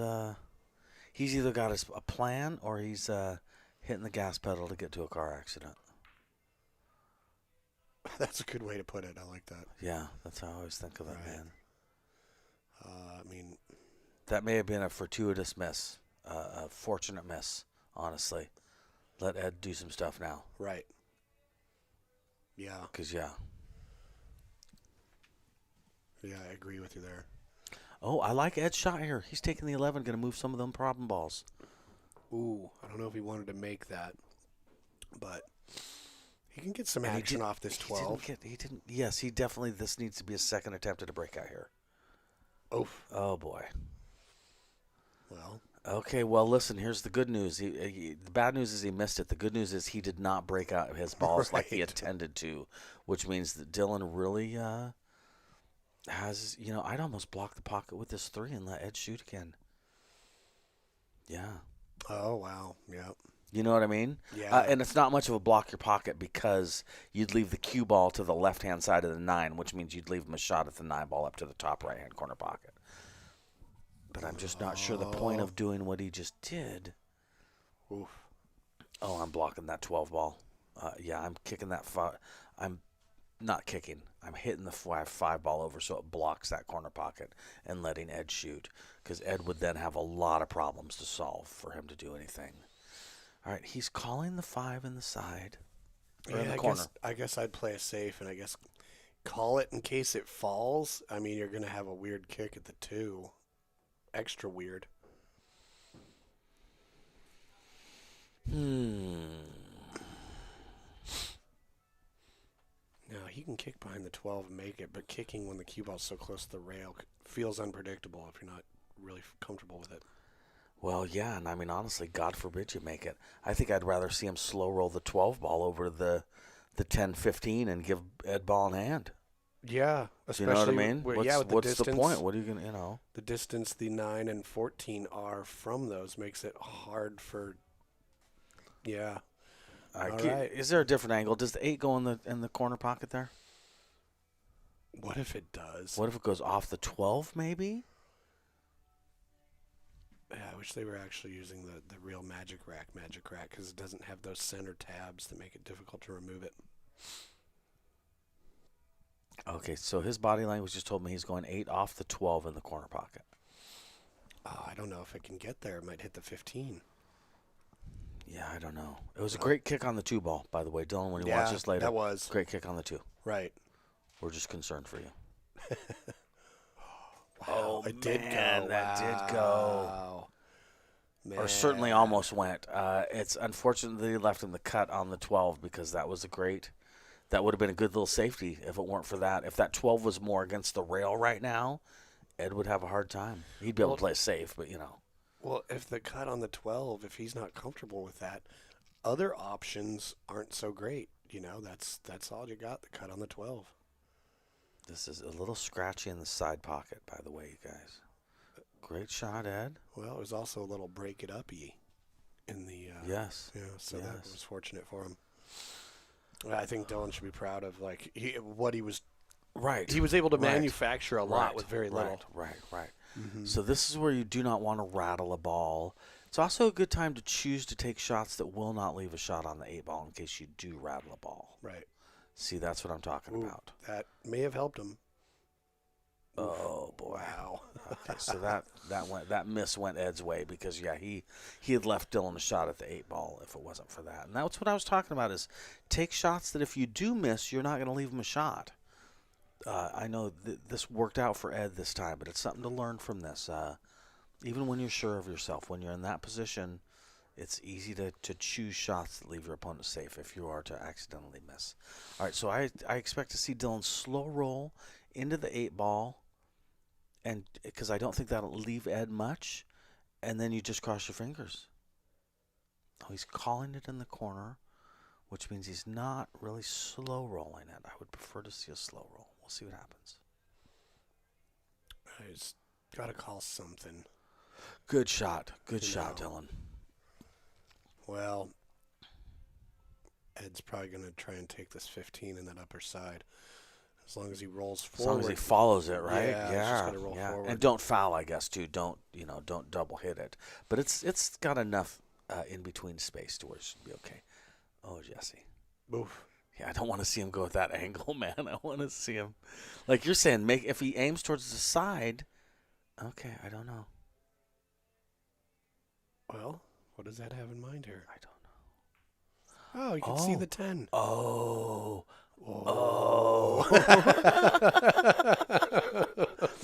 Hey, Ed, when you watch this later, good shot, man. We didn't know that was a thing. Okay, so I think 8 off the rail into the 15 ball. Yeah, if he's got the edge. Yeah, I think I think you can see that. And maybe it goes without hitting the stripe, too, so that would be an option, too. Right. Yeah, and it very well might go without hitting the stripe. We'll see. Also, hit at a speed to where it blocks the pocket, because if you can get the 8 to block the pocket, Ed has a big problem right now. Well, even if you don't make it, that could actually be a winning shot. Just slow roll it over there to block that pocket. Or just hit it at Oh, God. break speed. Good right shot, in the corner. Good was real shot. great. Good shot, kiddo. Yeah, there's definitely a lot with the way he plays that suggests he's pretty confident with his aiming on a lot of tough shots. So that's good to see.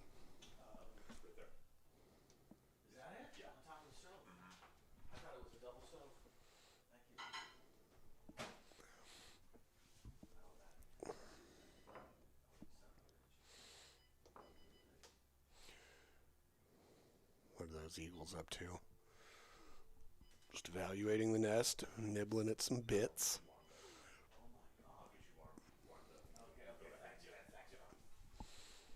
Yeah, it was a real good shot on that 8 ball.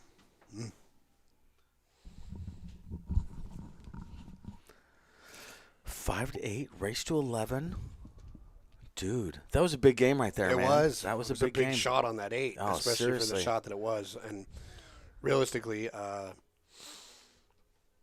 Ed on that safe, which was well played, just rolled a little bit further and got a little bit more of a hook behind that 14. That would have changed everything. All right, so I got to ask you. So, as a person of Jewish heritage, I feel like I can ask you, is that a Jew harp? I've always called them mouth harps also. Okay. Yeah. So it's Or a jaw harp. It's a musical instrument. Yeah. Okay. All right. I've always known it as a Jew harp. Jesse, you are one hell of a guy, man. I don't even know what to say, man.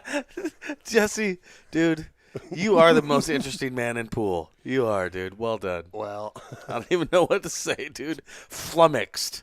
That's me talking to Jesse sometimes. Just flummoxed, man.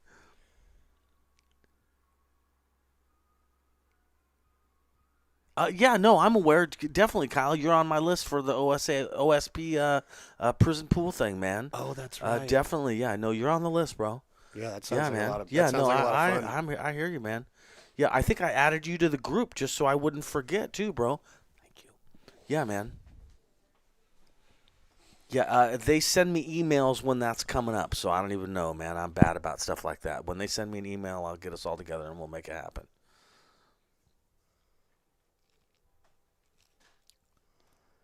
Okay.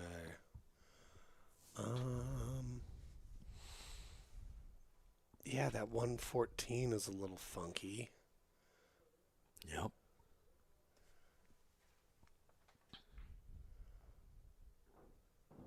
So I'll be real curious what he's planning on doing with that.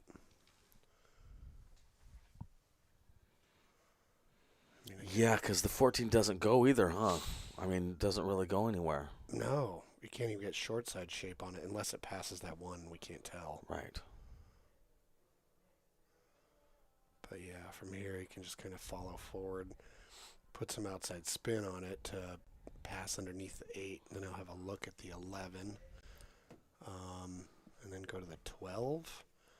Or is he trying to go for 15 now? He might actually have an angle to break that out. Yes, if he just got shape on the 15. Okay.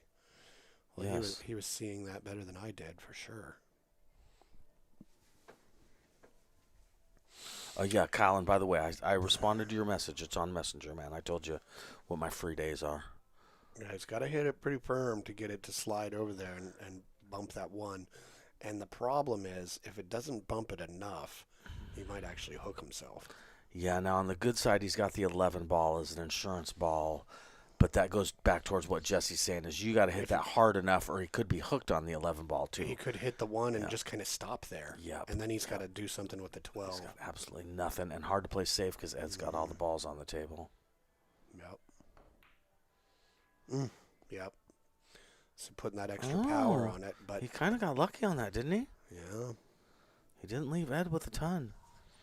And Ed's in a position where if he misses, Dylan's got shape on the 11, which leads to the 12. Yeah. Mm-hmm.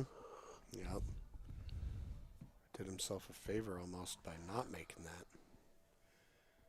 Okay. Oh, that was a big pocket to block right there, you guys. Sure was. That changed things. Seriously. You know, this might be one of the, it's not my favorite shot, but to call the 15 after the 2 ball is kind of a legitimate shot right now, especially since I don't think you'd leave Ed very much if you miss it. Anyway, I guess I'm saying it'd be good to take care of that now, too. Even if it doesn't go, just leave it in the jaws and let Ed go ahead and try to shoot because he doesn't have much. It's very true. Yeah, because the 8 is blocking him from the 4 and the 7. Mm-hmm. The 3, shooting it past the 12 from down there is not very delightful at all. Okay, that was a good little rail first shot. Yep. I would say Dylan has had a plan for the end game every time that it's looked like he hasn't. So I assume he's got some sort of plan for getting on this 15 ball. Well, if he gets close enough to center table or even a little bit closer to the 8, he can thin the 11 in there and come back across for short side. That's true. That's true. So that's a plan.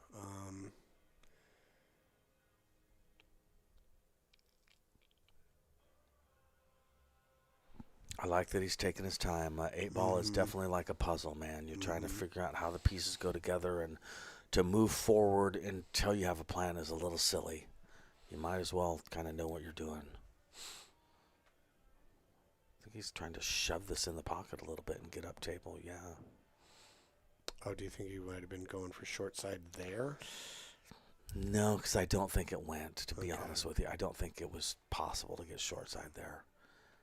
But maybe. Jeez, he's got to come Ooh. with a shot, right?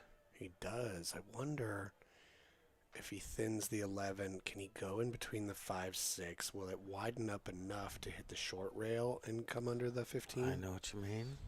I that would be a pretty cool shot, but it does look like it has to widen up a lot more than it might.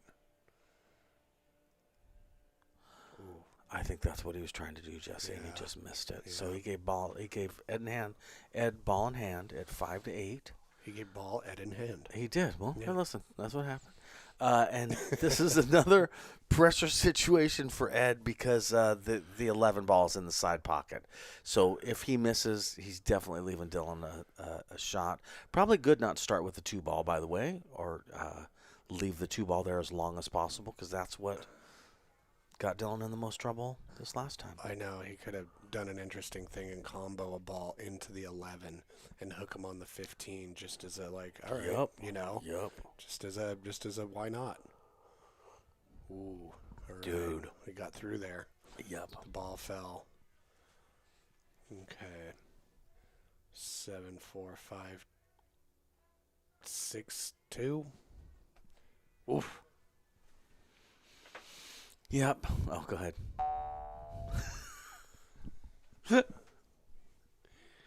That's Jesse playing a musical instrument for you guys. That's how much he cares. Right. Okay, so, and again, as we were saying, it's good that Ed left the 2 ball there because Dylan still has the problem that he had 3 minutes ago. You know, the 15 don't go. All right, what is the plan here? Think he was leaving himself a bank there, Jesse? Yeah, that might have been what he was doing. Not a bad plan either. Especially because cue ball would kind of end up staying down there. He could leave himself a shot on the 8 in the same pocket. Nice. Made that well. And he very much needed to.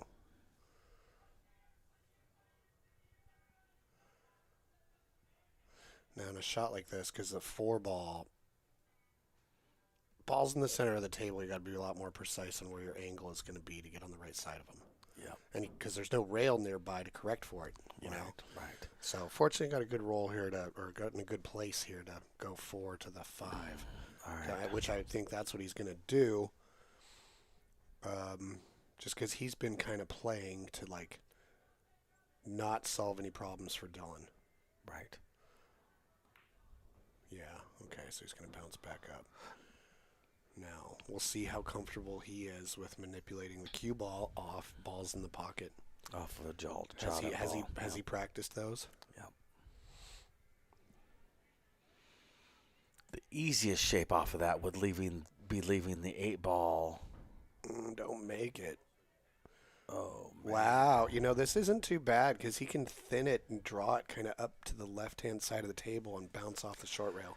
Or hit it just and bring the cue ball up. And, yeah, I mean, he's got some options here. Or Yeah. or just tap it in and have the 11's blocking the top side. Never Yeah. mind, But he can just barely skim it in and send the cue ball up table and back down table. Yeah. And probably have a nice shot. just like this, that. widen Yes. out. Oh, Oh, perfect. perfect shot, Ed. Wow. Ed, that might have been your best shot of the game, buddy. Well done. Taking it to 6-8, catching back up. Yeah, race to 11. It's tight, man. Ooh, I like how Well that done. nice pause he had before he Yep. hit the 8. Great It's shooting, a Ed. money ball. You don't Yep. miss those, you know. Great shooting.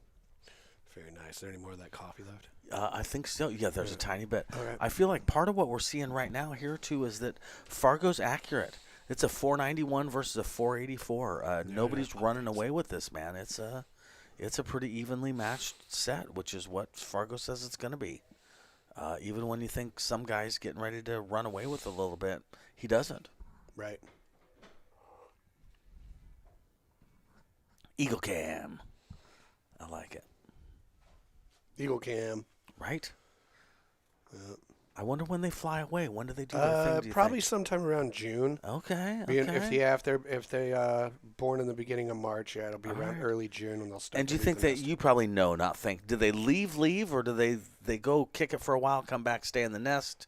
They make their own nest. What do they do, Jesse? They do. They'll.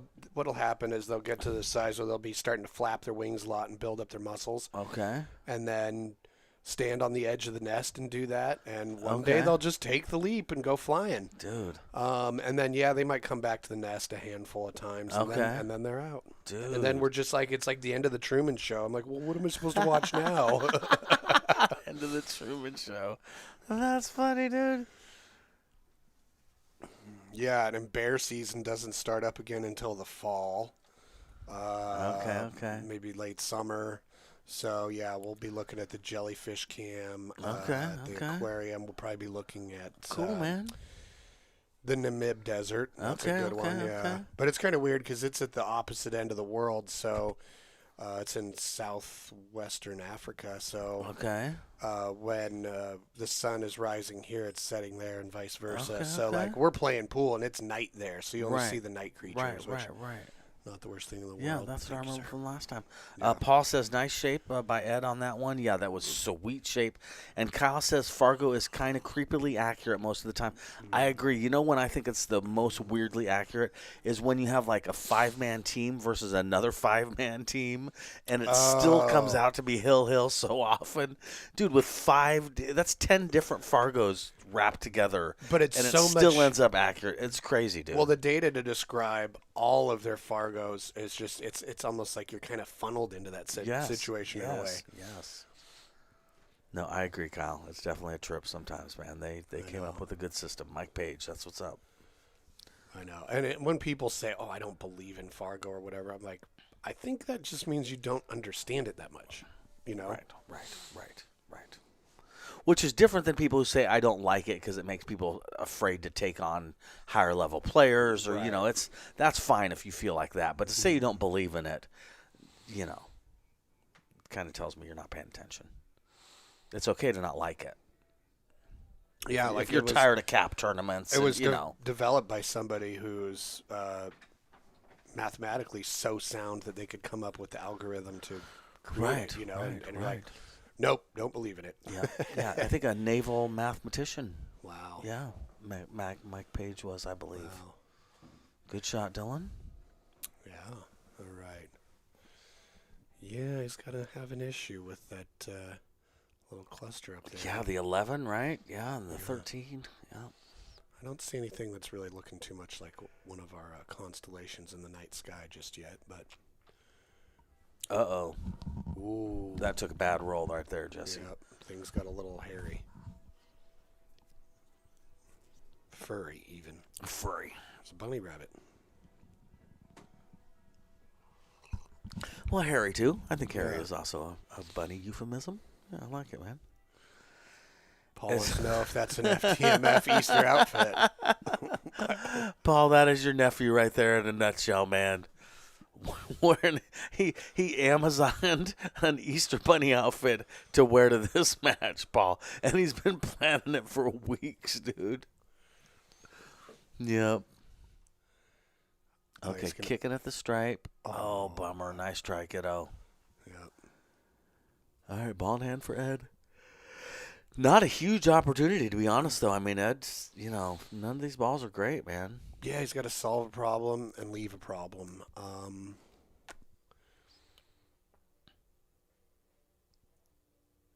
Yeah, I'm trying to think what he could do here. Maybe he could hit the 11 into the 1 so the 11 covers the pocket and the 1 gets out of there.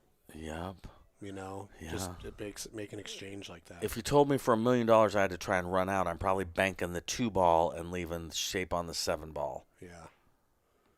But Okay. if I don't have to run out for $1 million, I'm probably not trying, to be honest with you. I'm probably loosening up that 2 ball and trying to block a pocket. Oh, he's solids. Never mind. Yeah. Okay. Great shot. Wow. I think He's did he leave solving himself some problems. Did he leave himself the gap for the one ball too? I wonder. He's got a. Not yeah. that he should take it, but I'm just saying. I wonder if he did. Oh, right now I don't think so. Because he's blocking the pocket, so I wouldn't suggest taking it.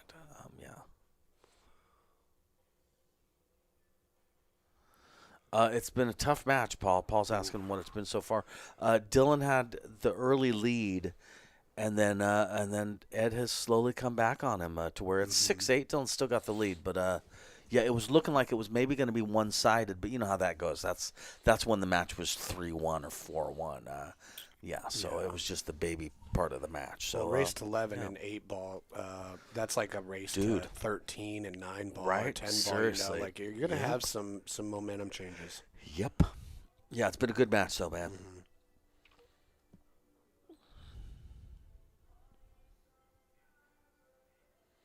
I assume you had a lesson this morning, Paul. How was your lesson? Your Easter Sunday lesson. All right, try and. Oh, hey, the 11 goes now, and the 1 doesn't. He did the exchange. That was a great shot, man. Yeah. I don't think the 1 goes now, but listen, the important thing is the 1 does, so good job. Oh, he left him pretty tough, didn't he? He's got maybe the 5 ball, and that's about it. Oh, the 4, excuse me. 4 goes in the side. Yeah, and there might be a path for the 1 to go into that outside of that pocket, but yeah, you can tell he's mildly flummoxed right here. Yep.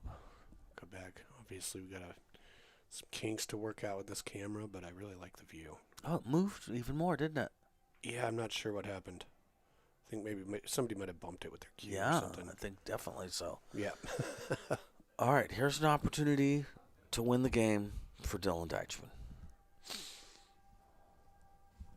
Okay, he's got a good look at the 12. That lends itself to easy shape for the 11. That clears the pocket for the 13.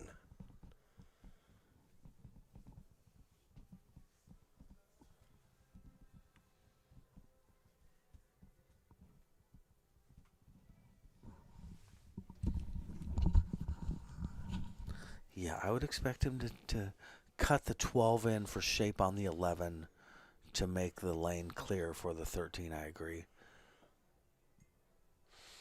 Nice. Yeah, shooting that 11, you got to get shape on either the 13 or the 15 after that. Right. So. Sounds like Dragonfly Bird Academy had 2 lessons today, both focused on 9 ball. Wow, very cool ball.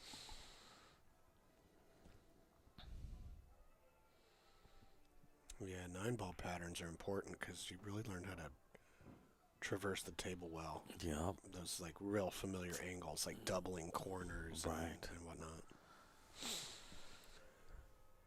Okay. I don't mind the 15 and then doing the 13-11 combo, but it does introduce some chaos. Yes, because if you make that 13-11 combo and then the 13 rolls behind the 1, obviously you got a world of problems. But yeah, if you don't do that, then getting shape on the 13 after making the 11 is kind of tough too. So both can be a little difficult. I agree, though. I bet we both agree that taking the 15 right now is the way to go. Oh, right now? Right? Yeah. I mean, he's got the 15 on the side, doesn't he? Oh, and then draw it back. Well, I think if you shoot the 11 with a bunch of right-hand spin and kind of make it push the 1 out of the way, you can draw back. This isn't good. So, just gonna say it. There's Sorry to be blunt. Call a spade a spade. Whoops. Yeah, he's basically got to go 1 rail into the 11 ball. Yeah. And cross his fingers. Yeah, that was not good shape.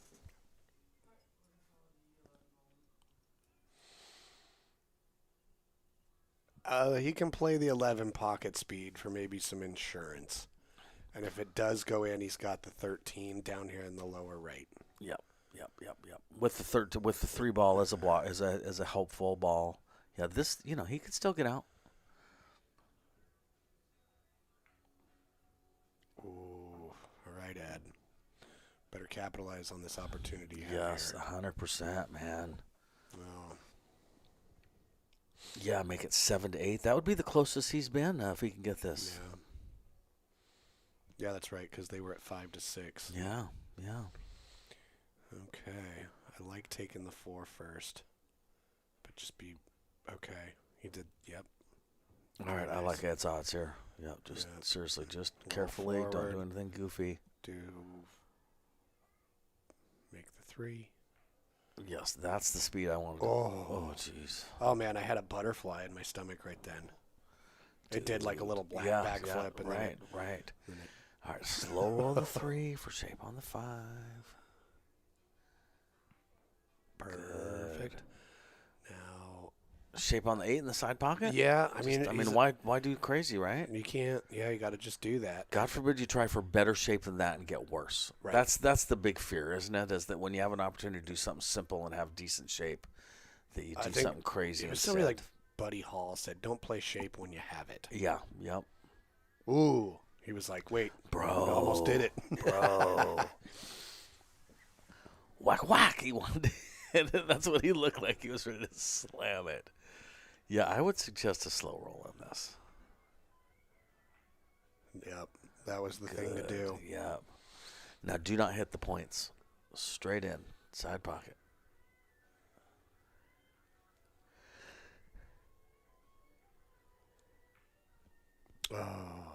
Ouch. Okay. Big opportunity, but also this can be a little tricky. Getting shape on that 13 is a thing, man. I liked he did that pause before he hit the 8 ball, like he did on the previous 8 ball. It was noticeably shorter though, Yep. which maybe he was like a little bit more anxious I about felt the like shot. maybe he stood up a little bit too. Yeah. It's hard to tell with that camera angle, but yeah, it seems like he maybe leaned into the shot.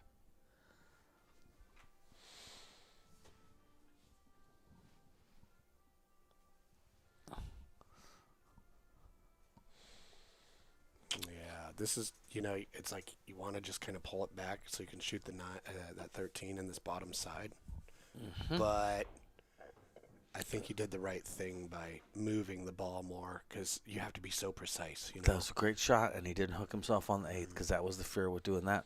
Now, if he just comes over to this long rail on the bottom and leaves himself a shot 8 in the side, that's what I'd like to see here. Yep. Good shot, kiddo.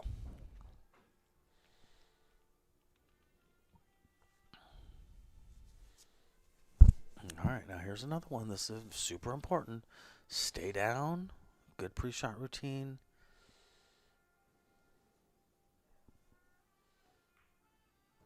Good shot. Wowzers. Yeah, that shot on that 8 into that pocket. You put some outside spin on it just to help it a little bit, but then it hits the short rail and twists into the side pocket magically. Yep. And it didn't happen for him, so he just did the cut right. Yep. 9-6 now, right? Yeah. That was a big game. Nice shooting, Dylan. Dylan is one game away from being on the hill. It's very important to do that. Dylan's mom, Monica, says, beautiful. And I agree. He's a champion.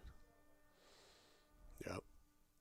Yeah, I meant to look up before this match and look back and see what his Fargo was the first time he played here. Because I know it's different. It's gone up. Oh, I think he goes up. Like He goes 20 up. points? He goes up a lot, man. Yeah, I think he's gone up 20 points in the last. He goes up a few points every time, every week. I swear to God, man. Yeah.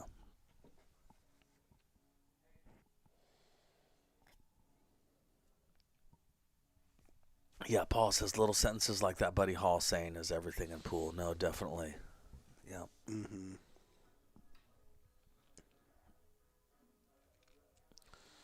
All right, 6-9, boy. This would be a great time for a break and run. You know that? Seriously, get on the hill. It's always a nice time for break and run. Right? Definitely. No, well said. Especially on Easter. All right, so 2, 4, 6, 7, 8, 9, 10, 11, 12, 13, 14. So he made a ball, as my math says. Ooh. And his body language says. I like the cut on the 15. Yeah, because of the 2-7, right? Yeah, that's not my ideal thing when I'm looking for ball layouts. Yep. Yeah, I agree with you. Yeah, get that out of here. Hey, that's a nice looking cue. It's a nice looking rabbit I had suit. a cue just like that one time.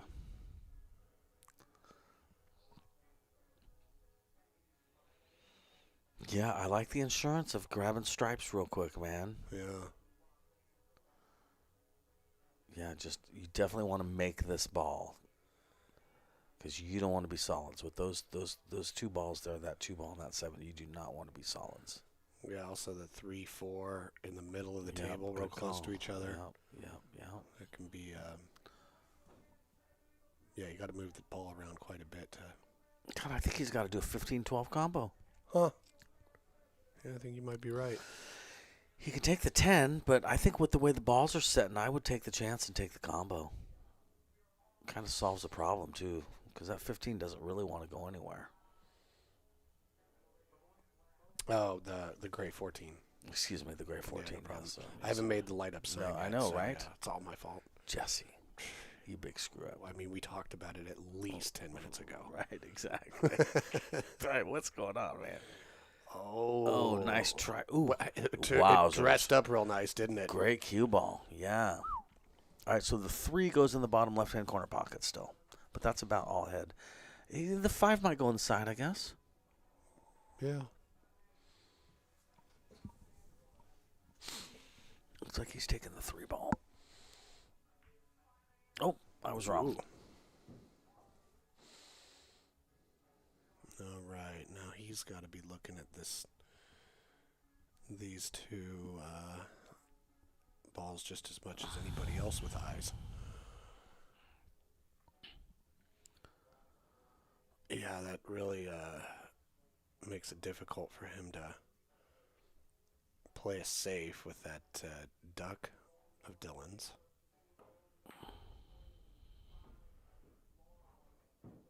All right. That's going to make it a little tougher as well. So, maybe, I don't know. You got to, I mean, at this point, it's like, why not widen it up and kick at the 2-7, break them up? Yeah, I agree with you. Well said, Jesse. You That's know. good. That's a intelligent pool IQ thing to say. As long as you're flying at it, as long as you know your odds are 1 in 1,000, you're going to pocket anything. Why not fly at the? Plus, it's a big target too. Yeah, both and- balls and- are together. It's a big target. Solves a problem. Yeah, Interesting things can happen, and you might solve your problem at the same 100%. time 100%. because you still have the problem now. Yep. All right, Dylan has got to get on the bottom side of the table, shape on the 10 ball for shape where to make the 10 where the 12 is right now is what I'm trying to say. Just hard to describe because that 10 ball is a little tough. I guess with perfect shape, the 10 might go in the bottom right-hand corner pocket. But yeah, he definitely wants to make something happen here. I think you can cut the 10 into the 12.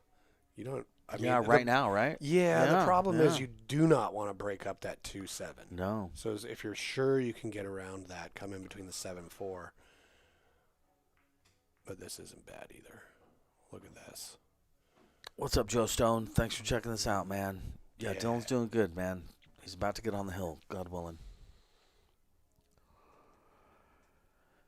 Boy, you might have to take that 10 to the bottom left-hand corner pocket right now, just because you have an opportunity. It's not an easy shot, but and it doesn't look like that's what he's doing. Yeah, you might even be able to hold it so he doesn't have a look at the 3 or the 4. Oh, you know what he's doing? He's getting shape on the 9 so he can break out that 10 a little bit, or at least draw into the 8 ball. You know what I mean? Yeah, I like that a little bit better than hitting the 10 because the 10 might hit the 2-7. Right. He hit the 10 and cross your fingers is probably not the best move. Yeah. He's got the 15 as his insurance ball after this. And yeah, if he can run dead into that 8 ball, this is an interesting move.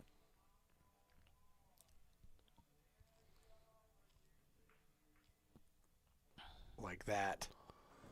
I mean, it's not a whole lot of separation, but it's enough. It's And enough. He's got the well, and at least now they both have, well, they got something they can do. boy, he better take that 10 inside right now, man, where you have an opportunity. That's going to be tough to get shape on that later. Yeah, you have to take that now. Yeah, he might be looking at it in this bottom left corner, though. Maybe. I tell you one thing he's going to have to deal with is that cue ball wants to run right into the 11, and then you don't know what happens from there. It's chaos. So, yes, which goes towards what you were saying about making it there. Okay.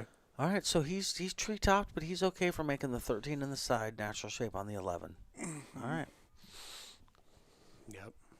He's picking it apart pretty well. On the hill means if they're racing to 11, then on the hill would be 10. You're one game away from winning. Hill in this match would be 10-10. So if you heard somebody say it's a hill game right now, that would mean they both had 10 and they were racing to 11. Well, it's been an excellent 15 games of pool so far. Yeah, seriously, you and your math, man. You're always amazing me. No, I just All right. gotta keep practicing it because I don't want it to go away. All right, so he wants to get that cue ball. Okay. Ooh. Oh, that was not his favorite. Yep. Does he have the slice into that upper corner, or dude, does I he don't know. have the bank? Bro. Oh, He's calling it. He's calling it to the side. That's tough. Well, it's either going to go in or it's not. And the important thing for Ed, if it doesn't, is where's the cue ball going to end up? So if Dylan is playing the bank, he should probably be also playing the cue ball a little bit. Oh, my God, Dylan. Great shot. Yeah. Oh, he's on the hill. That was so strong. Well done, Dylan. Wow. Oh, that was super strong. Seriously. Oh, the score is overlapping his name. What ass clown designed that nonsense? Whatever, dude. Oh, that was so strong. Yeah, that was great.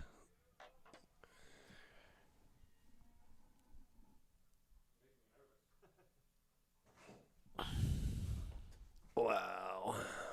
Well done. He is on the hill, man. Monica, I was wondering if that was your sister. I'm just scouring Facebook right now to see. Hi, Rachel. How are you? I got great memories of you. You're a wonderful person. Nice to see you. Murder. Glad you're watching. Dylan, your Aunt Rachel's on the stream watching when you watch us later. Murder chickens. Jeff Morrison says, wow, nice shot, Dylan. What is Flapping going on, around. man? Banks are open on Easter, Dylan says. Hey, that was strong. Well done. Good job. What a guy. Yep. Hi, Rachel. Seriously. Great memories of you. And Darian says, hi, Rachel. It's a family reunion, man. Wow. What are you that's going to pretty do? Cool. Right? Yeah. Pool brings them all together. Dylan says, hi, Darian. I think he can hear me through the wall. His ears just work really well. Well, he's got pretty big ears because he's got bunny ears. Hippity hop.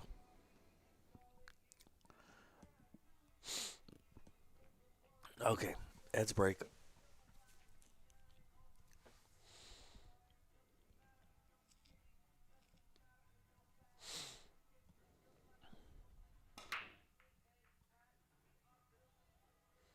Okay, nothing. Nothing, Dylan's but opportunity. we do have some tied up stuff. Yep. Paul Marquez says Dylan's improved a ton. Paul, Yeah. Dylan gets better every week, dude. It's so weird. Seriously, he is really, he's getting better every week, man. It's crazy. Well, he's Yeah. young, passionate about the sport. Right, seriously, he's he's got practicing. a lot of strong people in his corner. You know, like Yep. got the famous Mike D for dad. He just spent $700 on his table with a Northwest Billiard Service, tightening his pockets on his Brunswick to be 4 1/4, and put the gray Simonis on the table. Brand new rubber, obviously. That's how they tighten up the pockets. Yeah, so he's really investing in this game too, time and money wise. I'm real proud of him. Well, I've been thinking about this cloth is not quite a year old, but yeah, we've had almost 50 matches on it now. Dude. So still looks good. We keep it real clean and everything, but there are a couple little things going on with it that are telling me it's not time to recloth, but it's coming up. And my question is, do I change it to the shark gray? I was wondering if you were thinking about the gray. You know, the positive of the gray is on the stream, the balls show up so well. Well, that's what I was thinking They they pop, would, yeah. man, you know. Yeah, you should take some sort of poll. Yeah. Just see what people think. You don't have to do what they think, but it's good to know what Right. people Because think. I just enjoy the blue, but it's such an intense color. The cameras have to struggle with showing that correctly Oh, that's a as great well. point. Yeah, and each camera shows it a little differently, doesn't it? Well, some of that has to do with the settings you use on each camera, Yeah, and yeah. to get them all to be the same can be a little tricky. But I think I'm going to replace the side camera, Okay. so they'll all be kind of the same manufacturer, and then that way it's easier to get the colors perfect. No, that makes sense. But yeah, I've been thinking about the shark gray, and may or may not, do the rails. I wanted to ask you what you think if they're 4.5 or 4.25. Because if they're 4.5, why not go to 4.25? Oh man, I don't know. Because you want to have fun pool too. Do you know what I mean? That's a good point. Yeah, God forbid, because you have players of all different levels over here. Yeah. Do you know what I mean? God forbid you get players over here that can't make a ball. No offense to anybody. Yeah, but 4.25 is not that tiny either. Yeah, I don't know, man. Your pockets play tough. Yeah, I don't know. Yeah, I'll probably just leave them the way they are. You're right. But maybe the gray is the way to try it out. Kyle, it is a really quality stream. When you watch other streams, it's hard to not appreciate PNW Pool Thing. The quality of these matches and streams is pretty intense, man. It's pretty big. Yeah, Okay. Paul says 4.25 corners with 4.5 side.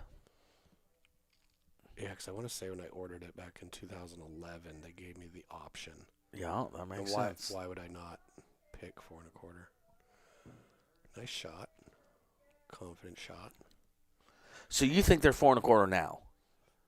Yeah, but I've had like Scudder in the chat being like, they look like 4.5 because of blah, blah, blah. And I'm like, I'm not one to say they whatever. Like, Right. He's a table guy. I'm looking forward to having Zach out to my house on Tuesday to redo my stuff, in part because I want to ask him, dude, these pockets seem like they're 4.25, and when I measure them, but measuring pockets is a tricky thing. Yeah, that's a tough shot. That's a tougher shot than you want it to be. Measuring pockets is a tricky thing. So sometimes when I measure, it's 4.25, but other times if you look at it a different kind of a way, it's not. So I'm looking forward to having Zach tell me for sure what size pockets I got.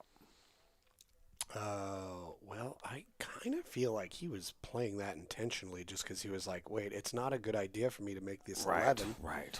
So why don't I just make it tricky, but leave the 11 still open?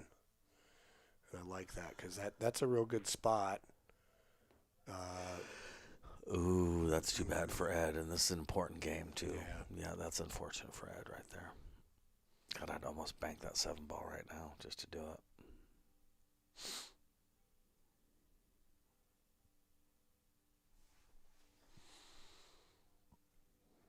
Yeah, I think he's thinking about it. We know he's got a thoughtful game. Right. So it's like, well, how do I slow Maybe Dylan? just block this pocket, man. How do I slow Dylan down here? Oh, he went for the make. Wowzers. Yeah. Yeah, I feel like he's heading for trouble. I do too. Yeah, he could block this pocket, slow roll this, and block the 11. I think he's doing it. Yeah, he looks like he's doing it, doesn't he? Yeah. I like that shot, Ed. Yeah, way to block the pocket. Yep. Now, Even if Dylan feels like he can shoot this to the upper left, what then? Right. So it was a good chess move. Right. Yeah, Dylan says stop making balls when you can't get out, or Paul says that. Yeah, and I 100% Paul. Yeah, hitting the gas pedal to get to a car accident doesn't make any sense. Yeah, he's got to take the 11 now, even if he doesn't try to make it. Just getting it. Yeah, and it looks like he's not trying to make it. Just get it up table. Put it near a pocket. Oh, I think he was trying to make the 2 ball. Oh, that would have been an interesting thing to do. Problem is he sacrificed leaving the 11 as a duck later for trying to make the 2 ball. He didn't make the 2 ball, and the 11 landed pretty ugly. That is the opposite of a duck right now. All right.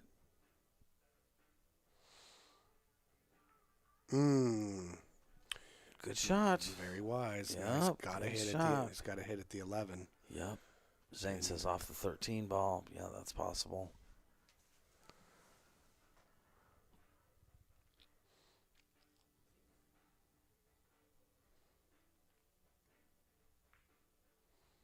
Oh, good. Trying to make a mess.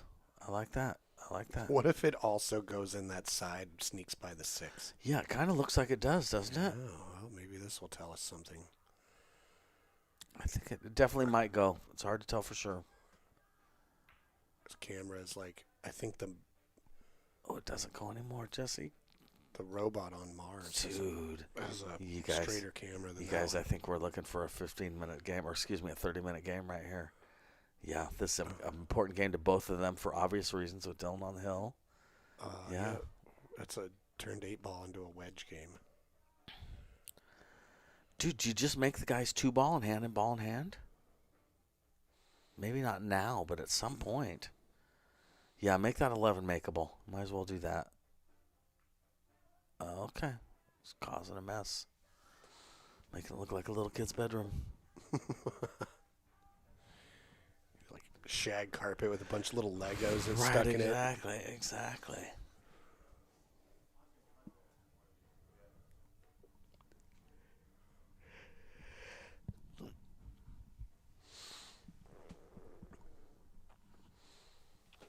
You might be able to just make the 13 using the 1. Yeah.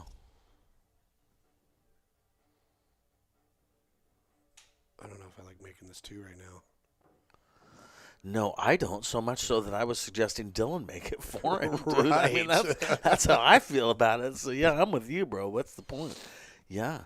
Matter of fact, I could see making a 113 combo right now to get rid of one of Dylan's balls if I'm him. Oh, now, see, that's not. Yeah. Not that that was a game-losing shot that he just shot. It just kind of takes away from the point. Yeah, it just added an inning to the game. There wasn't a whole lot of Yeah. problem solving or anything. It wasn't a super fruitful Right. outcome, but we'll get him back to the table. Unless Dylan decides to take the 14-1-13 combo and somehow run out. Dylan's going to play a lot smarter than that, though. Yep. Yeah, and Paul agrees that making that 2 ball maybe wasn't the best decision. Yeah, it didn't really help his cause. Right.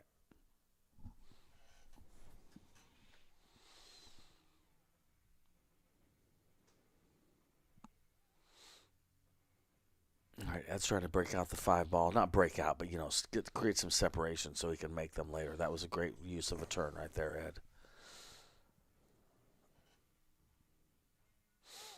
Yeah, man, I might, if I'm Dylan, just make that 7 ball. Give him ball in hand. Or the 6 ball, excuse me. Just give him ball in hand. Because it's getting down to it. Yeah. I don't know. The only I don't problem know. with that is, like, that 1 can make the 13 and cause a lot of problems for Dylan. No, you're right. Dylan, Paul says it's like going to a fight. You want 4 guys with you or 2 guys with you? That's really a great way to look at it. I've never thought of it like that, Paul, but you're right. Yeah, I mean, it's the same as saying they're your pawns or your soldiers. Yeah, you're getting rid of exactly. them. They're tools later to use in the game, man. And, yeah. All right, so unless the thing about making your opponent's balls, though, is they're kind of in a stalemate situation here. And to get past that, you kind of need to get to the point where you're making your opponent's balls. So, yeah, we'll see. Well, there's another factor at play here, and it's like you're flexing so much brain muscle in this one game, even if Ed does win it. Does he have, like, the mental endurance to do something similar to that to another 3 or 4 games? Right.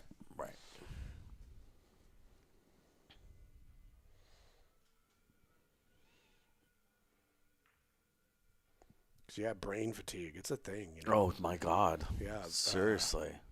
Yeah, we were Sure talking about is. Savannah earlier, but yeah, she played a buddy of mine from Salt Lake at one of the events in Vegas, Uh-huh.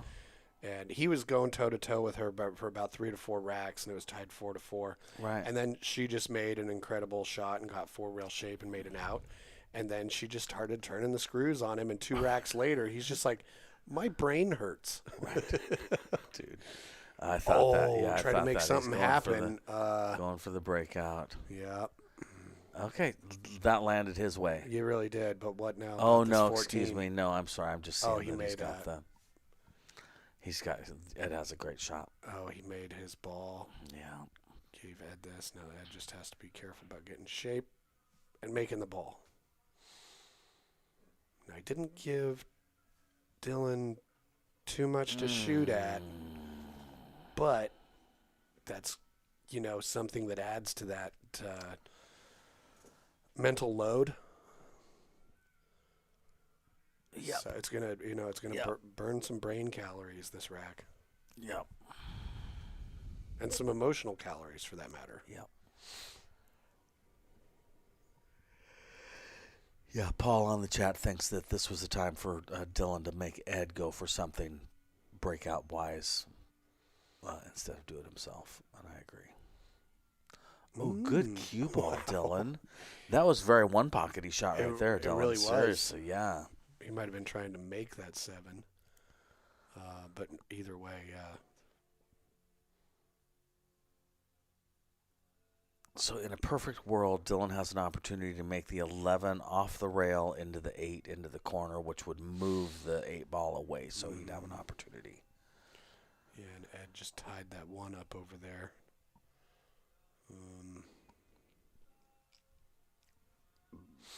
But yeah, Paul in the chat was saying, Ed should slow this down because he's behind, but Dylan needs to not fall for it and play just as slow.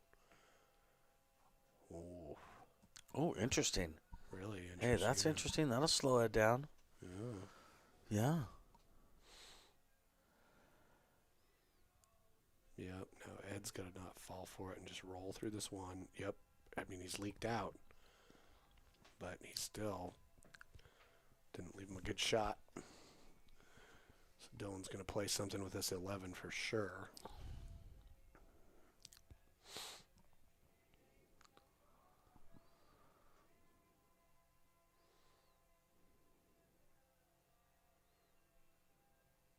Ed wants to get in a position where he can make the 5 off the rail off the 8 ball. So that he moves that 8 ball to a makeable position. Oh, that was a decent shot by Dylan. Mm-hmm. Yeah. Yeah. Yep. Ed's just got to keep playing the same way. Yep, they're going to go back and forth for a while. Right? Yes, they are. Oh, look at this. He's blocked by both. Great shot. Yeah. Can't shoot at the 14. And the kick at the 11 is going to be a little tricky. Yeah, and God forbid you make the 11, right? You get rid of your last soldier, man. Yeah, I mean, it looks like there could even be an angle where he kicks at the 11 and the cue ball goes running down the rail off the 8 and scratches. Yeah. You know what? Moves the 8 out of the way. Right, There's all right. those. That was a good shot. I could see giving away ball in hand and hitting that gray ball to the middle of the short rail on the right-hand side. Yeah. Although I guess you'd leave a combo that way, but the 8 still doesn't go. You know what I mean? Yeah, I could see doing something like that just to screw up his ball. If, oh, you know what? So he can go rail first into the 11, and he's pretty sure he's going to hit it. Yeah, but he could scratch He down sure there off could, the 8. right? Yep, he went down that way. Oh, he made the 8. Ouch, dude. Ouch. Yep. That was the tricky part about kicking at the 11. That was what made Ed's safe so powerful. 7-10. Yeah. I think Dylan's break, although I'm not sure. Yep.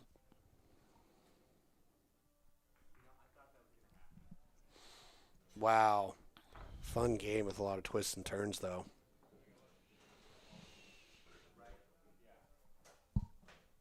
All right.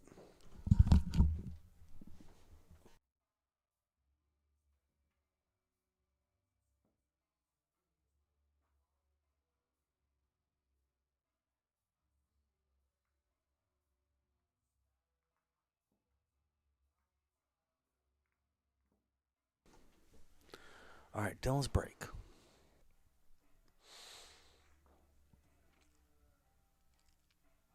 Okay. Yeah, I'm sure that was a tiresome rack for both of them. Oh, right? Seriously, man. Yeah. Jeez. Yeah, TJ says, listen, the 4-day comeback for Ed. He did it. So can you, bud. Yeah, I agree, man.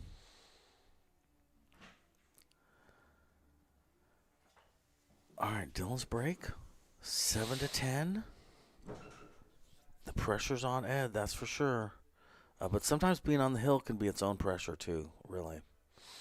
Well, yeah, like I say, it's hard to get out of your mind. 2 toughest games in a match to win are the first and the last. Yep.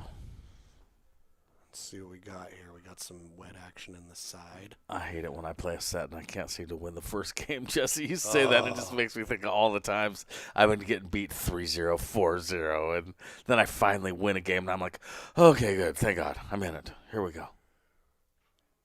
Yep. All right, that was a great break, man. Yeah.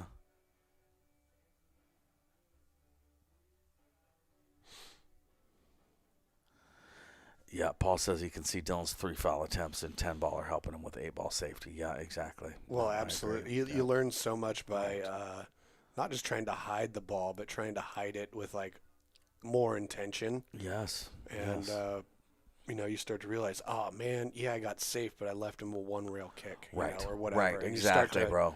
You go, oh, if I just keep it on that side of the ball, I take that out. Right, exactly. Mm-hmm. Okay, so he's got to get that 1 ball shape on the 1 to the top right-hand corner pocket, and I think that's what he's trying for now. Well, not too bad. He's going to run into the 8, though. Yeah, he hit that harder than he wanted to. He definitely rolled maybe even 8 inches, certainly 6 inches farther than he wanted. But he's still got the 1 in the corner. But like as Jesse pointed out, he's going to hit the 8, which means he's going to move the 8. Maybe it ends up down there married to the 11 ball. It's problems.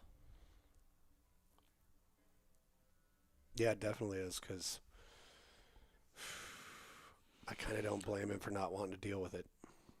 Yeah, I hate to see him take that ball, though, because that's what was keeping Ed from running out. Uh-oh. And he scratched. Yeah, that was a mistake. Yeah, that was what was keeping Ed from running out, was that ball in the jaws. So yeah, and it's interesting how, like, rolling a little bit too far off the first shot and just turns into a compound error. Yep. I've said before, diamonds punish you for being out of line. Mm-hmm. Seriously, because you can be out of line on a diamond and still make it, but now you're more out of line. And then you can still make it, but now you're even more out of line. And pretty soon you're doing a 3-rail bank. And, yep. and it all started out because your cue ball was 2 inches out of line.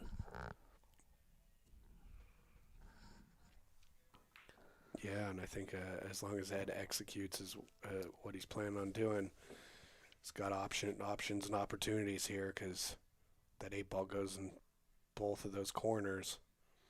Yep. The 9 ball is a good key ball. Yep. So it's just about, even if he has to go 11, 9, 10, he's still got a lot of good options. I just draw this back. Hit the short rail. Yep.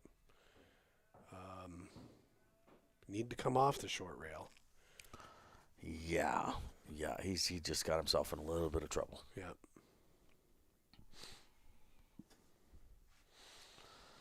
Dylan's 1 ball's a little funny. It goes in the bottom right-hand corner pocket, but it's a little funny. Yeah, he'll have his work cut out for him here.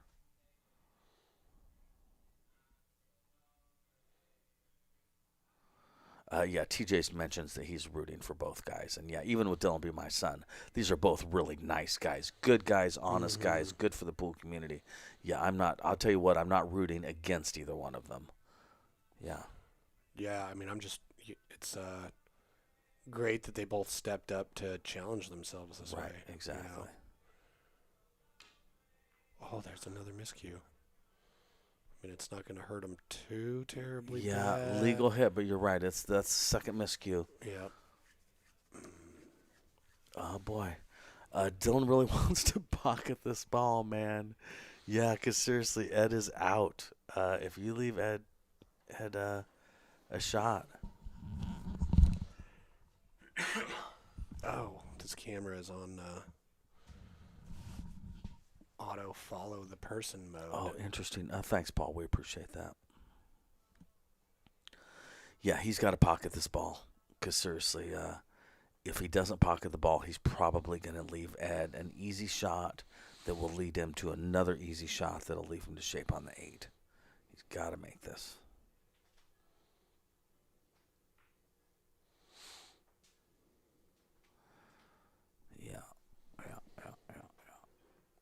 Yeah, so I think Ed will make this 10 ball with some draw and probably leave himself good on the 9 ball. He's going forward. He is going forward, isn't he? Okay. Got a tricky cut, but he's got a decent opportunity here. Yeah, I don't know how this turns out. So he cuts the 9 in. It might go rail into the 5 ball and leave him perfect shape, but it might miss the 5 ball and come all the way around and leave him nothing. I think I try and hit the 5. Yep. Oh, man.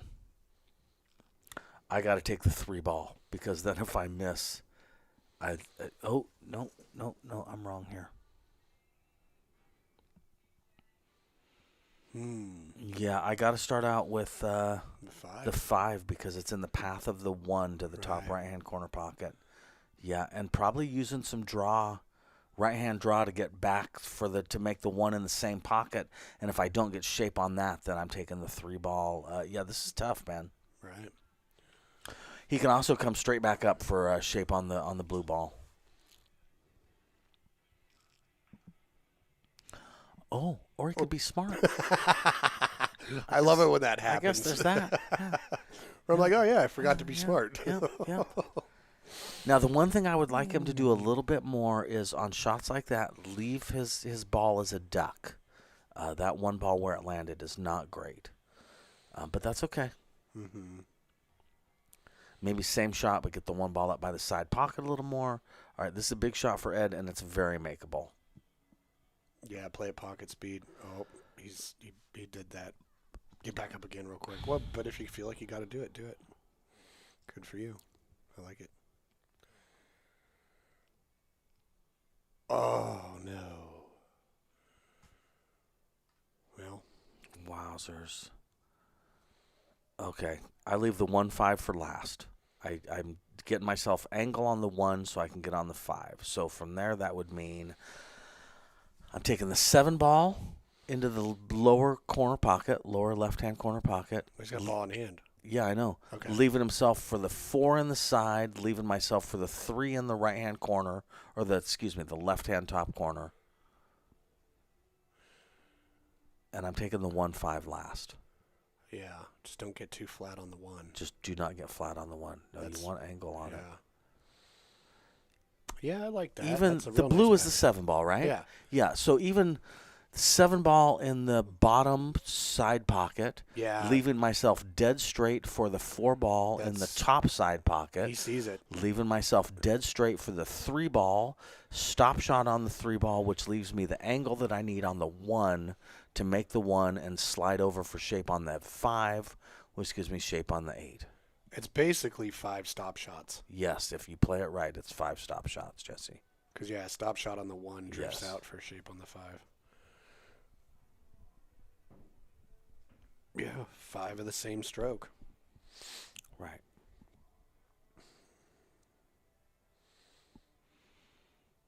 I like that he's taking his time and thinking about it. These are big games, man.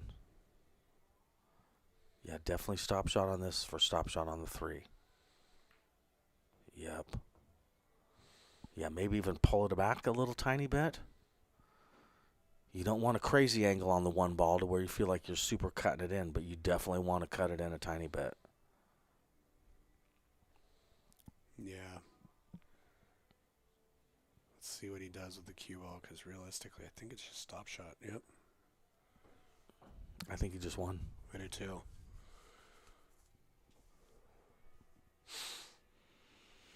Now, I know this is pool, so this is a silly thing to say, but you got to make the 1 ball. If he makes the 1, he's out. Top right, I'd like a little more top right on this. Ooh, he Yeah, tried to hang it for you. Yeah, see, and that's why I say more top right than he was using. Yeah. He used middle, center top, and that's why he didn't get to where he needs to get. Yeah, that could have been a game-losing decision right there. Well, it's just probably nerves at this point, you know, Yeah, because he's yeah. on the finish line. Yep. You don't want to be about to cross the finish line and your shoe comes untied and you trip and fall on your face. You want to cross it. Okay. Good shot, Dylan. Oh, take your time. Oh, I like his pre-shot routine. He's gotten so much better at that. He used to jump right at that. So many of us do, Yeah, I'm so proud of him for doing that. Good job. Go over, look at it. You ain't in a hurry. If you're in a hurry, you're doing the wrong thing. You know what I mean? This is a giant shot. Take your time. Even when it's only 5 inches away from the corner pocket, it seems super easy.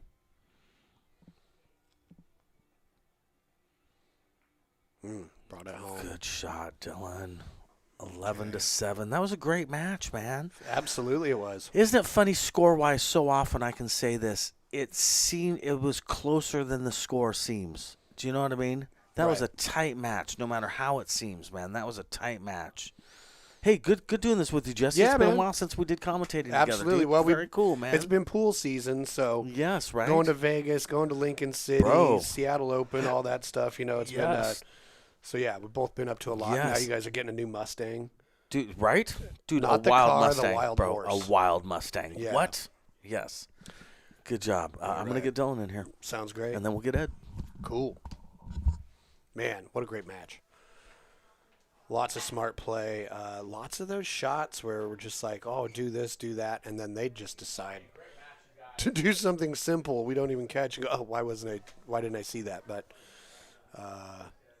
happens to everybody in pool. You're just so focused on one element of it, you forget that there's other options. So somebody did ask me, I think, was it Tony Sandoval? Somebody asked me in the chat, does doing commentary help you? And I think it helps me find or keep in mind other opportunities. So with that, how'd you feel coming into this match? I mean, obviously really good with your bunny costume. Yeah. Yeah, feel like you prepared well, or Yeah, not as much as I would like to, but it worked out.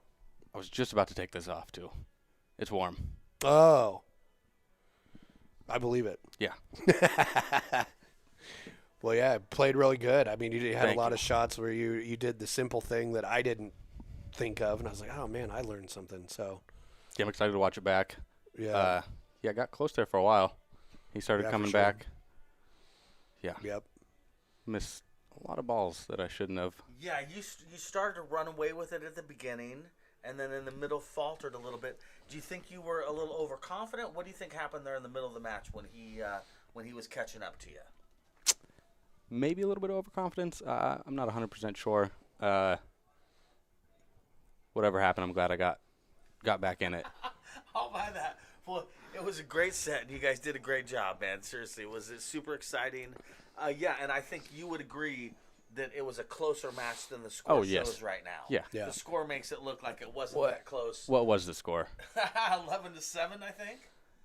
Yeah. Okay. Yeah. Almost 11-6, but that last game didn't go your way. But I mean, Dude. and I'm sure you do not feel like you just won 11-7. No. You probably feel like it was 11-10. Well, one more. It's 10-8. Right. Math. Oh yeah, we had a lot of that during the whole He's broadcast. good at it. Yeah. Yeah. Yeah, we've been practicing. Yeah. Good playing, man. Yeah, that was excellent. Thank you. Yeah. Hell yeah. Glad I won 4 times. Is it your fourth? Yep. So yeah, we were talking about the fact that now there's a number of people that have won several. We got to figure out how to put a bounty on your asses. Mm-hmm. You How many know. does Paul have? Paul's got 4 as well. So you and Paul, maybe maybe Mike D has several also. How many have you lost? Too many. All right, you want to go grab Ed if he wants to come in? Yeah.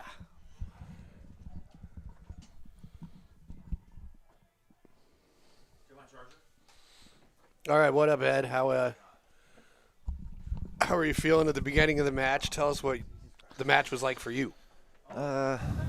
Just I rattled too many balls. Oh, I just didn't get comfortable either. okay. Well, you did have a lot of moments where you were playing real thoughtful shots, like especially when you started to come back a bit, like when it was at 5-6, whatever it was, because yeah, you were stretching the game out. You're making it uncomfortable for Dylan. So, yeah, it was a real good chess match, and especially after 8-ball season, kind of ended with Lincoln City, so now it's just been a lot more rotation. So it's Yeah. cool to see 8-ball again. Yeah, just happy Easter, everybody. Thanks again for putting this on for us. Hell yeah! You know, We're it's glad you came here. Fun. And Dylan was just in there chilling, chatting it up. yeah, and also you guys don't forget about Yeah. the weekly 9-ball tournaments that Ed runs at the Silver Star. Reported Now in being Fargo, Fargoed. great events. So be sure and check those out. I stepped up to be a big boy and learned digital pool and Yeah. reporting it to Fargo. Digital pool is really cool because I learned this up at the Seattle Open. As you can go over and there's a performance tab where it constantly keeps score, like how you're performing. You know, what's your Fargo for just the event. That's what a lot of the players wanted, so that's Yeah. what we're giving them. Well, it is awesome to have that much data and ability to check it out. So Great Well, match, Ed. Thank you. Yeah. Well done, man. No, you had some moments in there where you started running racks. Yeah, I thought you were going to get him. Good plan, man. Well, when I did have the break and run, I'm like, Dylan, it's your turn, and he misses the 8-ball, yeah, and I could just hear you guys going, oh, Dylan said, Ed, here's your break and run, but I'll match you too. yeah. No, good plan, man. Seriously, that was a great Yeah. match. Thank you. Well done, both of you All guys, right. man. awesome. Well, with that, I think we're going to sign off. So thanks again for joining us. Have a happy Easter. Thanks, everybody. And Yeah, thanks for checking it out, huh? yeah, great broadcast, Mike D.